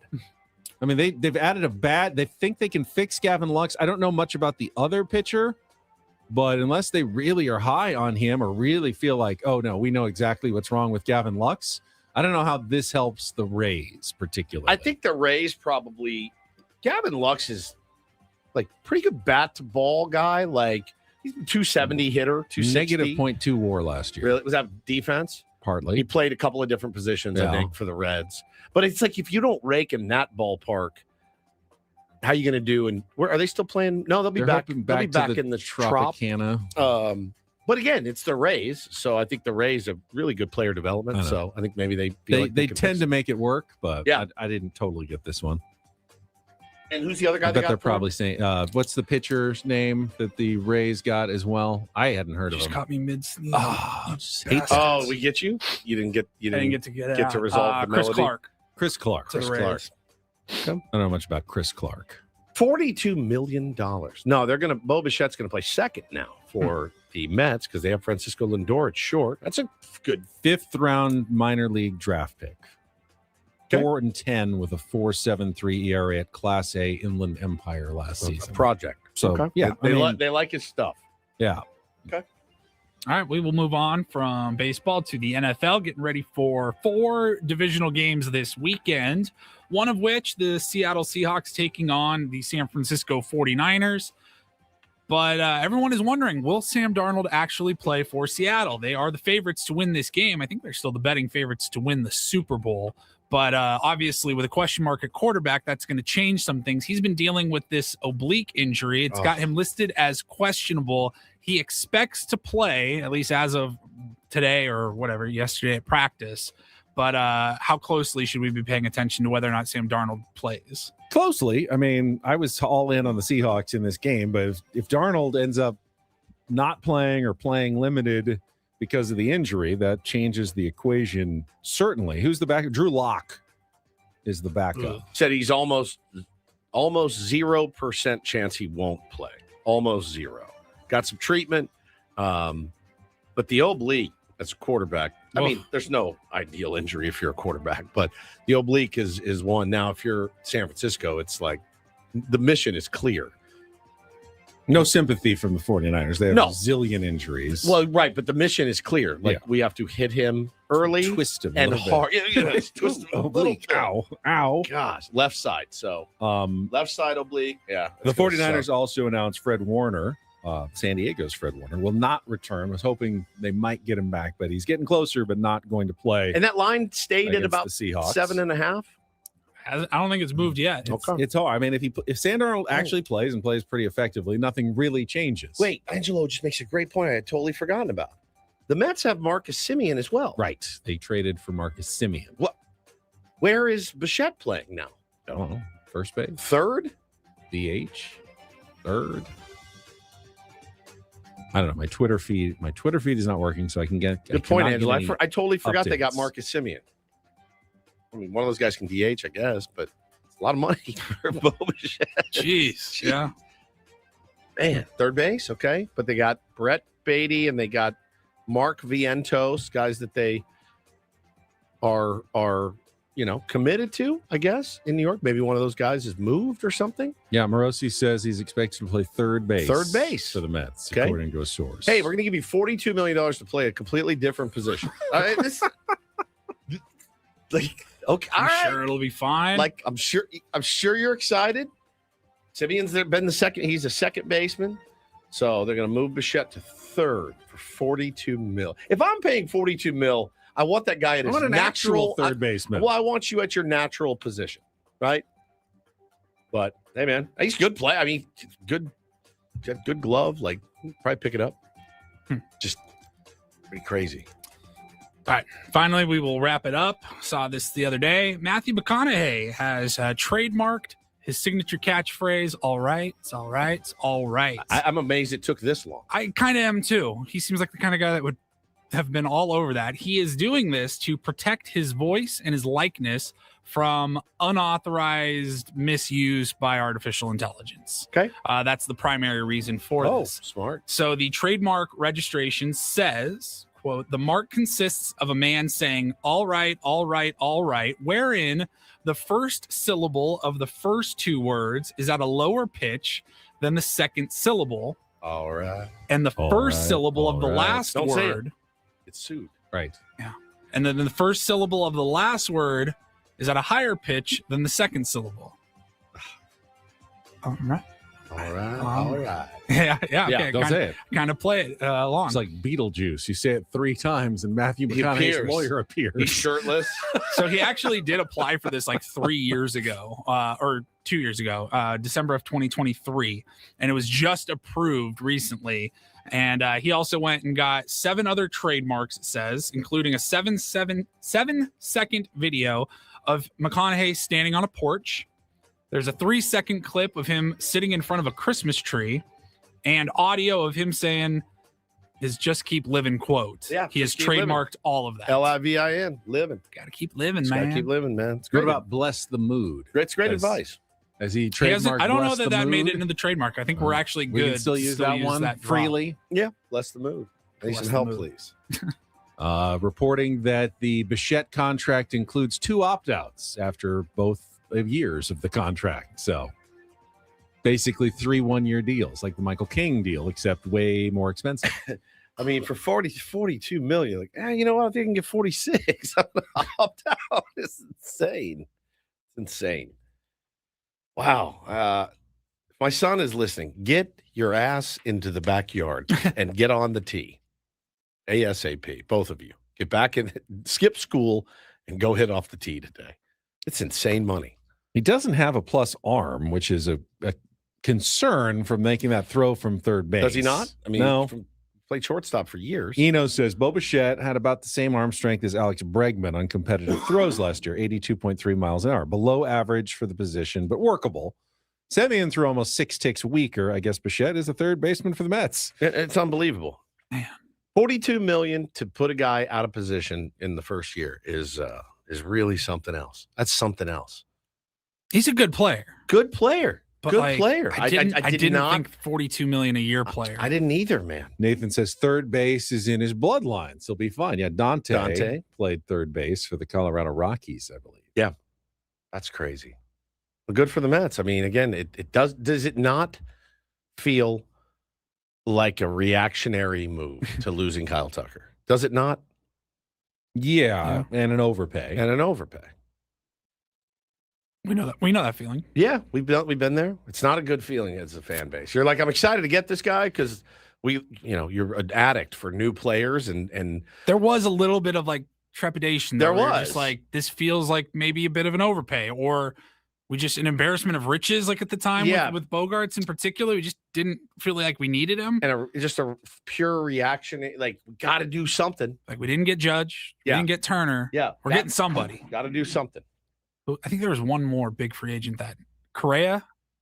Yeah, was that And Correa's the year? train wreck that year. Yeah, to Minnesota, and then back, then to the Giants, and then back to Minnesota or whatever it was. Yeah, it was weird. nuts, but yeah, it was. This is the Wild West as far as Major League Baseball goes. Is Cody Bellinger the smartest man in the room? Yeah, now? waiting. Because we said earlier in the week, like, why would he expect anything different than Kyle Schwarber, the standard 5-year 150 that everyone else is getting? Because he's asking for 35, 36 million a year. Now he's like, I want 45 for 3 years, right? 2 years, whatever, and go with the shorter term deal, which would also be a massive overpay. But now, I mean, the Yankees have to do something, right? Yeah. I mean, there's not that much left. They have to go get Bellinger. And they, the reports were the talks had broken down. They had hit an impasse with Cody Bellinger, but there's no one else to pivot to anymore. I think the impasse ends when this happens. The impasse has got to go, and you got to go back to the table and go, hey, does this get it done? I guess you can always make a trade. Yeah. This is crazy. AJ Preller watching all of this going, please let me do something. Let me get in there and cook. This kills him. Yeah, there's still, Eugenio Suarez and some other options for take him in a heartbeat. Corner bats or DH bats that would intrigue the Padres that haven't signed yet. But again, Carlos Santana will be a Padre. Book it. Nelson Cruz 2.0. Potentially. Yeah. That's crazy, man. Crazy. So, yeah, now the Bo Bichette era in Toronto officially comes to an end. All right. The hot stove is officially And with finally hot. We will continue the discussion. Yeah, but I hate it, though. It's hot. I'm not the way you not like. liking any of these. You're burning yourself now. I know. Take your finger off the hot stove. We'll check traffic, then back with more Bennett Woods on San Diego's #1 sports station, 97.3 The Fan. Gambling problem? Call 1-800-GAMBLER. GEGE 0000466. For a full list of games and rules, play at 7 Mile Casino. Visit 7milecasino.com. Make your plans this weekend to make the short drive down the 5 freeway to Chula Vista. Get off at E. That'll put you on Bay Boulevard. It's essentially the frontage road along the 5 in Chula Vista.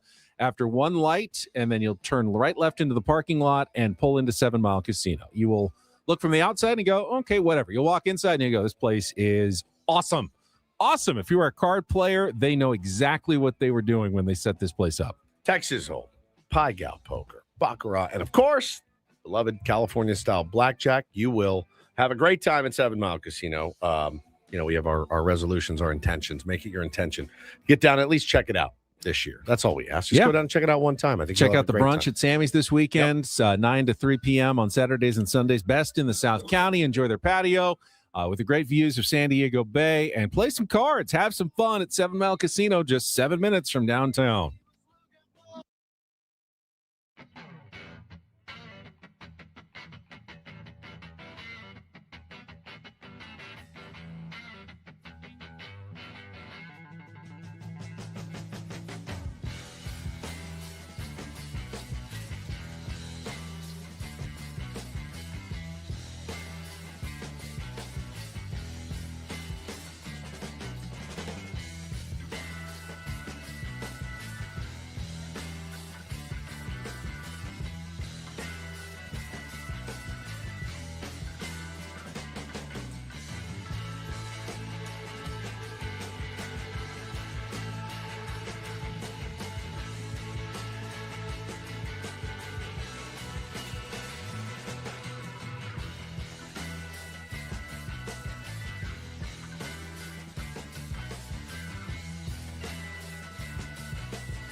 Okay, player, this is all yours.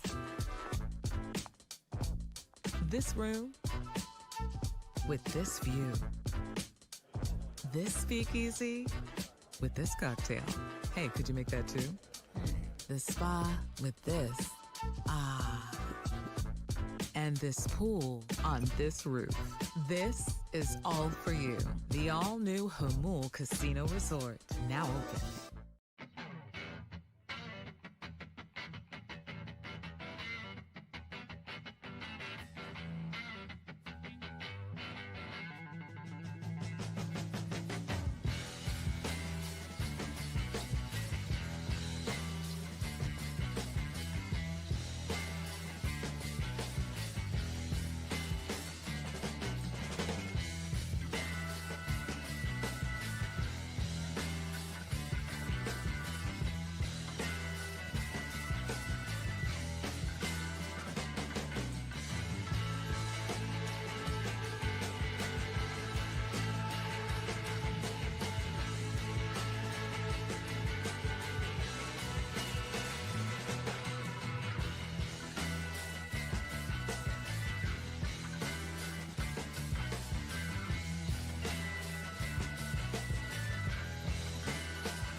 Well, guess I'm Ben Woods, appear on the David P. Shapiro Fan Hotline. David P. Shapiro, criminal defense attorneys, helping good people regain control of their future when charged with a crime since 2010. Visit davidpshapirolaw.com. Just talking about the news, Bo Bichette signing a 3-year contract with the New York Mets worth $42 million a year. Padres still need to add a corner bat, potentially to their lineup. We mentioned Eugenio Suarez. Don't know if they're going to be able to swing that. Luis Arraez remains available on the market. And I was just going through the numbers quickly. Bo Bichette is also a guy who believes in batting average. He's a guy who believes in making contact. His hit 290 last year, but he has a little more power. He's been hitting, in the 20 home run range the last few seasons, been about a 4 to 5 WAR player. Now, Luis Arraez early in his career was a 3 to 5 WAR player with Minnesota and Miami. Hasn't been that the last couple of seasons with the Padres, but he has a 320 career average right about there. If Luis Arraez could add, he had 8 home runs last year. So if he could add another dozen home runs at the expense, it's a lot, but at the expense of 30 to 40 points to his batting average, he would be Bo Bichette, a below average defender who makes good contact, can hit for a little bit of power, good clubhouse guy. Everyone likes him. I mean, is he all of a sudden could make himself into a $40 million a year guy just by doing that? That's insane. Is that all he needs to do? Is that not ringing alarm bells in Luis Arraez? Like, why am I so concerned about winning a batting title? I could hit 40 points less, hit a few more home runs, and teams will be like shoveling wheelbarrows full of money at me in the off season. That's all I need to do. Feels like a bit of a reach, as Ray Darko says. I don't know. Yeah, if you could if he could hit 30 more home runs, then he could get paid like Aaron Judge does. If he could just pitch every 5 days, I mean, then we're looking at like Shohei Ohtani essentially. Yeah. Could he hit 2.5 times as many home runs as he did last year? That's a lot. Well, most people can't, because most people are already hitting 240 to hit their That's true. 16 home runs. Luis Arraez is trying to hit 350 or 330 every year. He just stopped trying to do that. What kind of player would he be? I don't know. He doesn't. Tony Gwynn made that change later in his career, where he added power. It came at the expense of some of his contact and average, but Purple Ted Williams, made that point to him. Purple says, if my grandma had wheels, she'd be a bike. Also true. You hear the stories. Wade Boggs, they always said Wade Boggs could have hit home runs. It was like, I'm going to use the green monster to hit singles and doubles. Ichiro. It was a huge knock against Ichiro. I remember growing up as a kid in Seattle. Knock, right? He was the contact leadoff hitter. Right. And then, guys like Brett Boone, Edgar Martinez, they moved on, they retired, and they said, hey, what do you think about sliding down to third in the lineup back when, third and fourth in the lineup were like your big power hitters? And he didn't want to do it. He's like, no, I'm a contact hitter. I'm a leadoff hitter. But he could hit nukes. They would show him at batting practice. He would just hit home run after home run after home run. And I'm like, that's that people said, they're like, he would win the home run derby. I'm not talking about some no talent putz. Luis Arraez is a good hitter and knows what he's doing. I've never heard you call anyone a putz in my whole life. I have some. I'm actually giving some respect here to Luis Arraez in that I believe he's got a singular talent, but I don't know if that he's maximizing it with what he focuses on. I did see him working out in Padres gear today. Is that a weird thing when you're a free agent? Are you supposed to just shed all your team gear? Wouldn't you just put on like Nike shorts or Adidas gear and like no colors and gray workout shirt? I'm waiting for the call. Like not giving you any free advertising until you pay me. Like the shorts, the top, the whole bit. Like he looks like he's in spring training getting a lift in. It's crazy. Did Roki wore Padres Roki gear? or Yamamoto? One of them wore like a ton of Padres gear. And you're like, we got him. this one's the easiest free agent signing ever. How'd that work? Not great. No talent putts. That's not what you're talking about. Not what I'm talking about. That's right. Yeah, I think it's a stretch to ask Luis Arraez to hit 20 bombs. I do.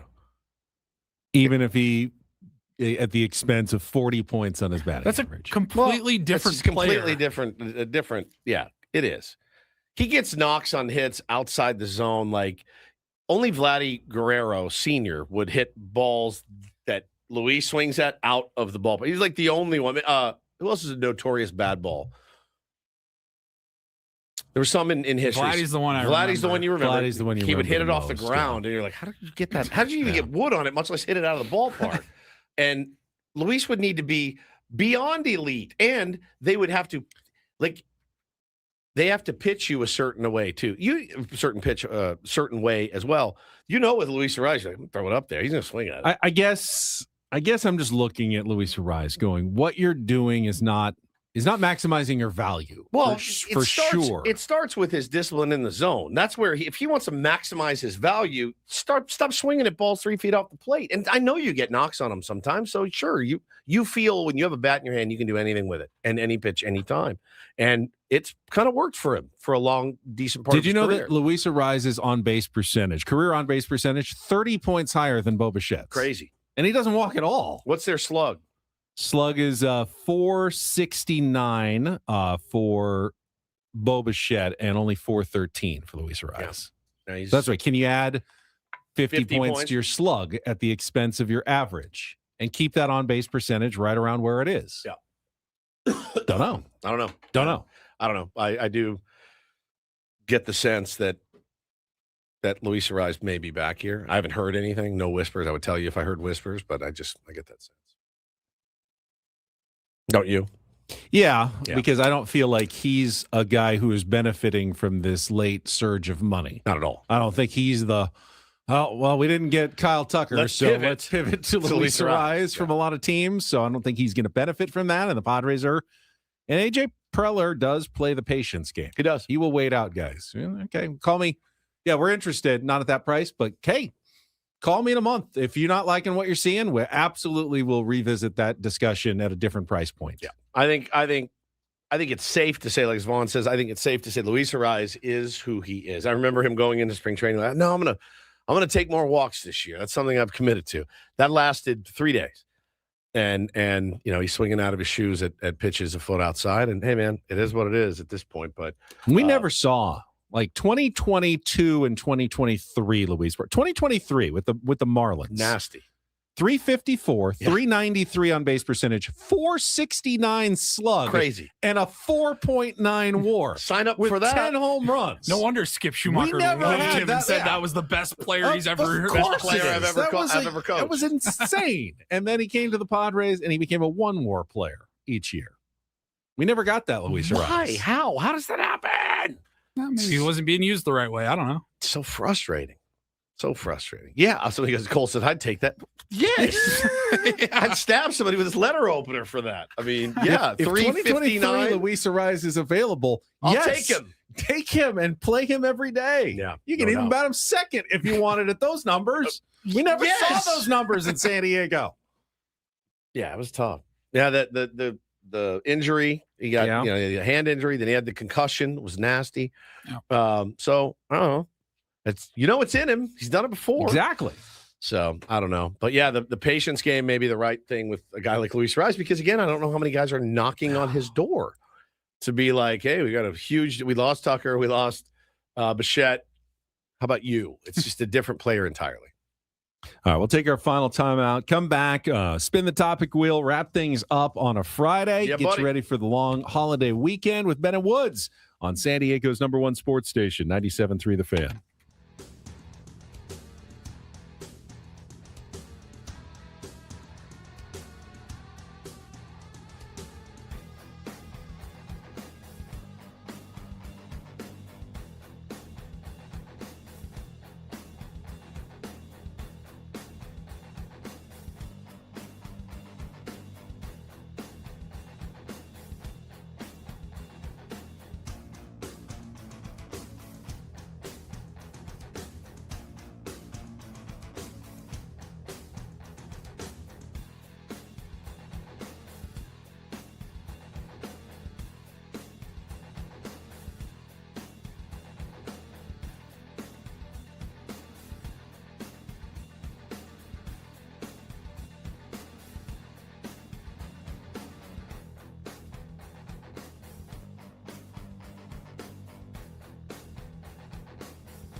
Okay, player.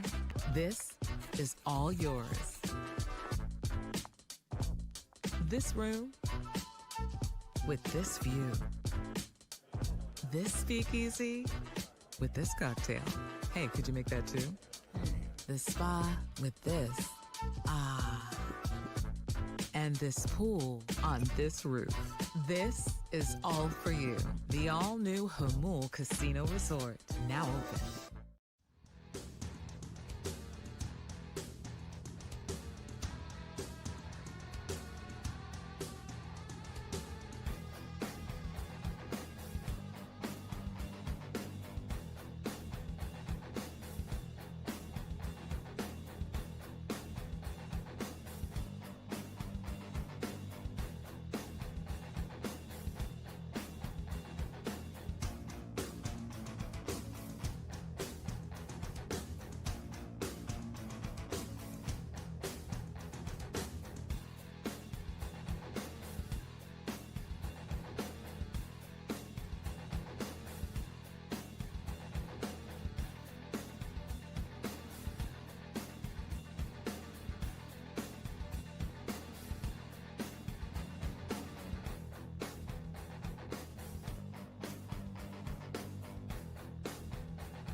It's on the agenda for the boys this weekend, you guys. Paulie, I know you're just going to chill. Yeah, chill, hang out. That's my favorite bit. Quiet weekend. Paulie, how was the weekend? That was good. Just chill. I've got a makeup trip to Henderson after my last one got cut short. That's right. I forgot about that. I'm going back for just a quick day and a half to play a couple rounds of golf. You're flying this time. Oh, okay. Yeah. Now, what are you going to do with your clubs? You're going to put them on the plane? Or are you going to rent? No, they're going to go on the plane with Ooh, me. I know you don't like that. Travel bag. Okay. Careful. At the baggage claim. I've done it before. I have to. Do you have a hard case or a soft case? It's a soft case. Mine's soft too. Well, my case is soft. Well, it's fair. And you leave when? Tonight. Man, just a little golf excursion. Yeah. The last time you went, his wife Then I'll be back Sunday afternoon. lost her gallbladder. Exactly. So this is he's got another buddy who's coming in from Atlanta. So we got a group formed for a couple of rounds. Little threesome. Yeah. Threesome would be be fun. Yeah. Threesome in Vegas. Nice. Greg Vaughn's out there. You should hit him up. Yeah. Henderson, Fourth. technically. We could. That's where he lives. Vonnie, He was like begging. He's like, Does he love next time playing you're in golf? Vegas, Yeah, I don't know if he plays golf, but like, there's literally nobody better to hang out with than Greg Vaughn. He's the funniest dude I've ever met. we did broadcast from his golf tournament earlier this year. That's this good. last Oh, that year. was his. That was Yeah, his. that's right. You were I was in out of town. Hawaii. I was in Hawaii. I bet my buddy would love it if, hey, I got a fourth for you. It's And Greg just Vaughn. Greg Vaughn just shows up. Badass. Scare you to death. Yeah. He is. I mean, he's the best. We interviewed him many times. Yeah. Getting a chance to hang out with him this week was phenomenal. Even just putting, hey, Greg, great to meet you. I'm Paul. Like, Yeah, we've Ben been and having Woods. you on the show for years. It's nice to finally meet you. And he was the best. Bo He and was I- so much fun. Bo and I were going through some baseball cards my dad sent. And we found some gems in there, but I found the Greg Vaughn rookies when he was with the Brewers. I texted him a picture. He goes, man, that was a long time ago, my friend. When are you coming to Vegas? Is what he said. I was like, bro, I would come hang out with him anytime. So you're playing golf. Yeah. Paul, you're chilling. My kid's got basketball all day tomorrow. We got Taylor's really gotten into basketball. Excited about that. He loves it. Wears his jersey to school. It's the greatest. Can you get the ball up to the hoop? Do they? Put They have a little hoop. Low hoop. They have a little Okay. hoop. And apparently, I wasn't at his first game because we were at camp. But Hannah said you should see him on defense. He's like a pest. Like I can see that. I can too. see that. And so, but he loves it. He had an assist in game 1. He loves the kids on his team. He's just so into it. So that makes me happy. Bo's got a football game tonight, basketball game he's got tomorrow. the shoe game too, right? Yeah, he's got the shoes shoe that game you for get basketball. that you got him years ago, and so they're fired up. Long, big sports weekend. I can see him over pursuing on defense. Oh, like, yeah. Yeah, He's you a gotta pest. stay on your man, stay in your zone. Just because the ball's over there doesn't mean you sprint Can't back cheat, and forth the try whole to time. pick Yeah, passes. He's like who's like the peskiest defender. Because he will steal from Bo in the street. Like, Bo will be dribbling, and Taylor will get it. Like, he's no joke. He's a pest on defense. Gary Payton. Yeah, like Yeah, the the glove, glove, man. yeah. I love that. So I'll show him some Gary Payton this weekend on YouTube, some old highlights. Jason Kidd was a good defender. yeah. So it's pretty good. It's really fun. And we'll have football tonight, basketball tomorrow, baseball on Sunday. Miles Bird watching Miles San Diego Bird. State play. He picks a lot of pockets. I out love there. him. I've I love enjoyed watching him I'm play. so excited to watch him play, to see him be part of a team. Like, he's been part of T-ball teams. He liked it. You know, he liked it. This is like, feels like this might be his thing for a while. So excited about that. And we'll be back Tuesday. We'll, of course, be off Monday for MLK Day. Ben and I have a lunch with our agent that day. Big day for the Ben and Wood show. See what happens. Strategy some- session. Yeah, strategy. Some big consequences out of that meeting. Potentially. It's a big year. Whew, makes my stomach hurt. You'll be back in time Monday? I'm coming back Sunday afternoon. Okay, that's a quick trip. Yeah. Yeah. All right. Fun. Spin it. Oh wait, first traffic. No, do traffic. And then we'll do a spin it. topic wheel spin to wrap things up here on 97.3 The Fan. From the 855 Get Ross Traffic Center, protecting San Diego after accidents or injury, here's Kelly Danick.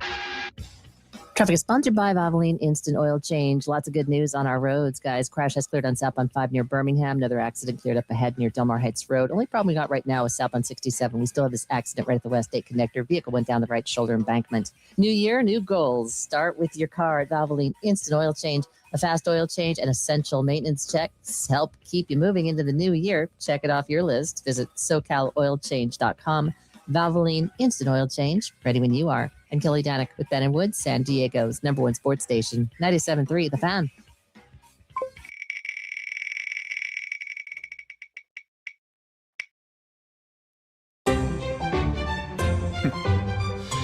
What is something that you are way too competitive about? Golf. Baseball. Basketball. Sports. Go figure. Sports. But yeah, I had problems with it all at fantasy camp too. Yep, I did too. Yeah. Remember, I had a helmet throw. Guy looking for his first hit, strikes out. I'm on second base. Is it are we way too competitive because it's not our livelihood in any way? I'm like pretty you're competitive competitive at this. about like morning ratings, but that's your livelihood. should It's be like you competitive should about be that. competitive about what you're paid for. It's actually weird to me when people aren't competitive about their Right. job. Like, it's a but when foreign you are concept. getting no I'm monetary paying to compensation, you're play. actually paying to, and then you're also competitive about it. I've told you this before. It's unscientific. I honestly believe that when I stop competing, I will drop dead. I've told my wife this. She rolls her eyes and says, "You're using that as an excuse to go play baseball with your friends for 6 hours on a Sunday." And I looked at her dead in the face and I said, "I don't think you understand. If I don't have that, I feel like I'm going to drop dead." Right? That competitive spirit. What about in a non-sport situation though? Because I'm weirdly, politely competitive at parking. I want to get the I'm not. best parking spot I possibly can. You know and what? I will, I don't like when I care. pull I into don't like a Costco lot, I will do a very quick scan. Like, okay, where do I think the best spot is available, but I have to wait the least amount of time? Like, I don't want to wait a long time, but I want to get a good spot. What's the best combination of parking quickly, but as close to where I want to be as I can, because you can wait around forever to get a really good spot, or you can go way far away and get a bad just pull spot the right first away. spot I can find. You know what my new bit is? Because I told you I'm having a hard time hitting my steps every day, even though I go to the gym. You and park further away on I park purpose? as far away as I can now. I Yeah. park as far as I can, so I know I'm getting. You didn't do that this morning. You're right. Well, where no, it not normal. here. Not but here. Not here. You That's could. work. I'm They at have- work. we have a Everywhere lot- else. we have a giant lot at work. You could park way down in could. that garage. I could walk the that's stairs way in here. the back. I and could you walk the stairs here every yeah. morning. But I just park as far away as I can. Like when I go to the gym, I park way far away because I want the extra steps. I like to hit that number, and I so rarely do. I was very competitive that day when the freeway was shut down and like trying to get home, like trying to plot my course that would beat all the other people to get back to the North County. I'm competitive about that. I don't get competitive about driving or parking or anything. I'm not like dangerously I'm not going to break traffic laws. Oh, I'll do that. I just do that anyway. But it's not about competition. I'm not trying to win. I like to outsmart things if I can. People, Yeah, you're things. a big fan of outsmarting. I like to try to things. outsmart That's people. true. I'm competitive about that. That's true. That's true. Anything else that you're competitive about? I'm really. I don't think so. I mean, Nothing's- I have my things that I'm psychotic about, but I just don't have like.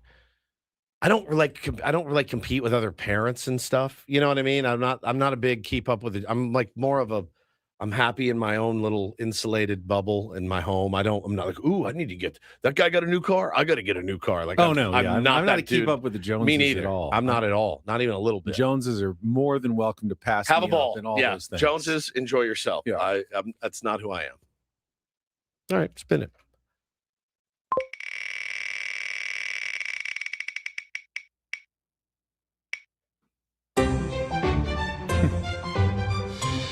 What movie is objectively bad, but you still love it? I have a thousand.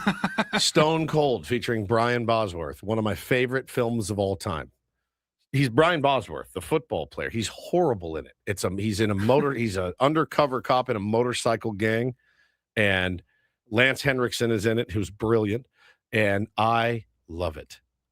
Stone Cold, brilliant. There's some movies that are so bad, but you're almost like, I think it was intentionally bad, like artistically, like they were going for that. And it's ironic that it was actually really good. Bro, not any, but there's 4 or 5 Steven Seagal movies that I'm like, I will stop down for Out for Justice anytime it's on. I think it's more like we were just listening to Damon and Affleck doing an interview. Like Geely is like unanimously always like one of the worst movies of all time. So like that would be one where you're like, that would fit this question. You're like, everyone says it's a terrible movie, but I loved it. So this is more a movie from my childhood, which I own the VCR cassette, the VHS tape, watched a million times, loved it. But it's objectively not a good movie. It's The Goonies. Everyone loves The Goonies. It makes no sense whatsoever. If you actually stop to think about anything about The Goonies. Yeah, but everyone loves it. So that doesn't count. Everyone loves it. But it's not, I mean. No, it's none regarded of it makes as a sense at good all. movie. It is. So But then it that's- really shouldn't be. The question is like what it's like filled with bad kid actors who are completely overacting. None of the plot makes sense. They follow a pirate map on the Oregon coast. And it's in Spanish, yet it rhymes in English when they translate it. Makes no sense at all in any part of the movie. Like all these booby traps would last 150 years. Like that piano, the Bones piano, that thing's actually going to play. There's no way the pirates are going to make an organ out of this doesn't bones. work. It's just no chance. This doesn't work. It doesn't work because everybody likes the Goonies. Right. But it's not. It's like saying, it doesn't make any sense at all. It's like saying Knocked Up because Seth Rogen would never sleep with Katherine you have Heigl. to suspend so much disbelief for that movie. Yeah, that's fine. It's a different question. Fine. Altogether. Everybody likes that movie. It's our time down here. The dialogue is so bad in the movie. It's awful. It's a good one. Encino Man. Loved it. Loved Encino Man. Objectively a bad film.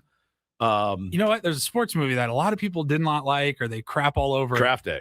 Yeah. I watch it all the time. Not all the time, like once a year. Bo Callahan. It's always on Netflix right around the draft. And I'm like, yeah, I could watch that. Well, Kevin Costner. Roadhouse Jennifer Garner. is such a turd, but I love it so much. You're telling me there's a bouncer somewhere that we got to get him. If we get him, we'll turn this place around. Dalton. They bring him in, and then he's got an old veteran bouncer that has taught him the ways. And he doesn't use pain meds. He'll just staple his own wounds shut, and he just beats the crap out of everyone. I love Roadhouse. Oh, there's also a rich guy in town, Brad Wesley, that just controls everything. I mean, it's so good. It's so good. Such a great film, Roadhouse. Like a classic to me. But objectively, like people, it was panned. You know, the Okay, critics. I'm going to make an admission. I've never seen Roadhouse. I'm not surprised. Nah. It's not for you. It's not for you. So what's the plot? It's a bouncer. It's this club Patrick called, Swayze. Yeah, right? the Double Deuce, and it's just turned into like a it looks like Gen Pop in a prison. Every night there's beer bottles flying bar around. that's just out of control every night. This guy goes and gets Patrick Swayze to come in, build a new staff. You know, like a new manager so it's coming Bar Rescue. the movie version. right? Comes in, gets it all done. And then the guy that's here, you know, he's like the head of the town. He's got the money man. He's real dastardly. He's up to no good. And they all come for this bouncer. And then he calls his buddy, who's like this old veteran, they call him Boach, to come in and save you. And it's a turd. I mean, Kelly Lynch is in it, and she is the love interest, Patrick Swayze. He spends a lot of time shirtless, a lot of time doing karate. He does rip a guy's, was it heart? No, throat. Rips his throat out with his bare hand. Really? Yeah, he just rips and he's dead. straight. Yeah, kills him. Yeah, you lose your throat barehanded, you drop dead. But the guy was just being rowdy at the They bar were fighting. or They were something? fighting. It was like the that seems final. like a it was like the final dramatic fight. escalation to a guy who's just having a bad night at the bar and has his throat literally ripped out. Yeah, it's brilliant. See, these people are listing good movies. I Love You, Man. I Love You, Man is a great movie. It's a phenomenal It's not movie. a bad movie that's good, right? That you think is good. It's just a great movie. But yeah, so there you go. The Roadhouse. Yeah, it's Roadhouse, the original. You need to watch. Okay, it's good. And there's a remake as well. There's I a don't need to remake. watch. No, you don't need to watch that. You don't need to watch that. I'm going to watch that new Affleck and Damon movie Tonight. The Netflix one. The Yeah. Rip is on Netflix tonight. I'm going to check that out too. All right, that's it. We are Hey, safe done. travels, dude. Hit A them week straight. that started in Arizona. You going to the ends Bunny back Ranch? in San Diego? No, You're not going to the Bunny Ranch? a very short trip. Okay. I will see you guys Tuesday morning, 6 a.m. right here. Have a great long weekend. Braden and Frank are up next for Paulie Reindl and Stephen Woods. I'm Ben Higgins. Thanks for joining us on Ben and Woods, San Diego's #1 sports station, 97.3 The Fan. So long, everybody.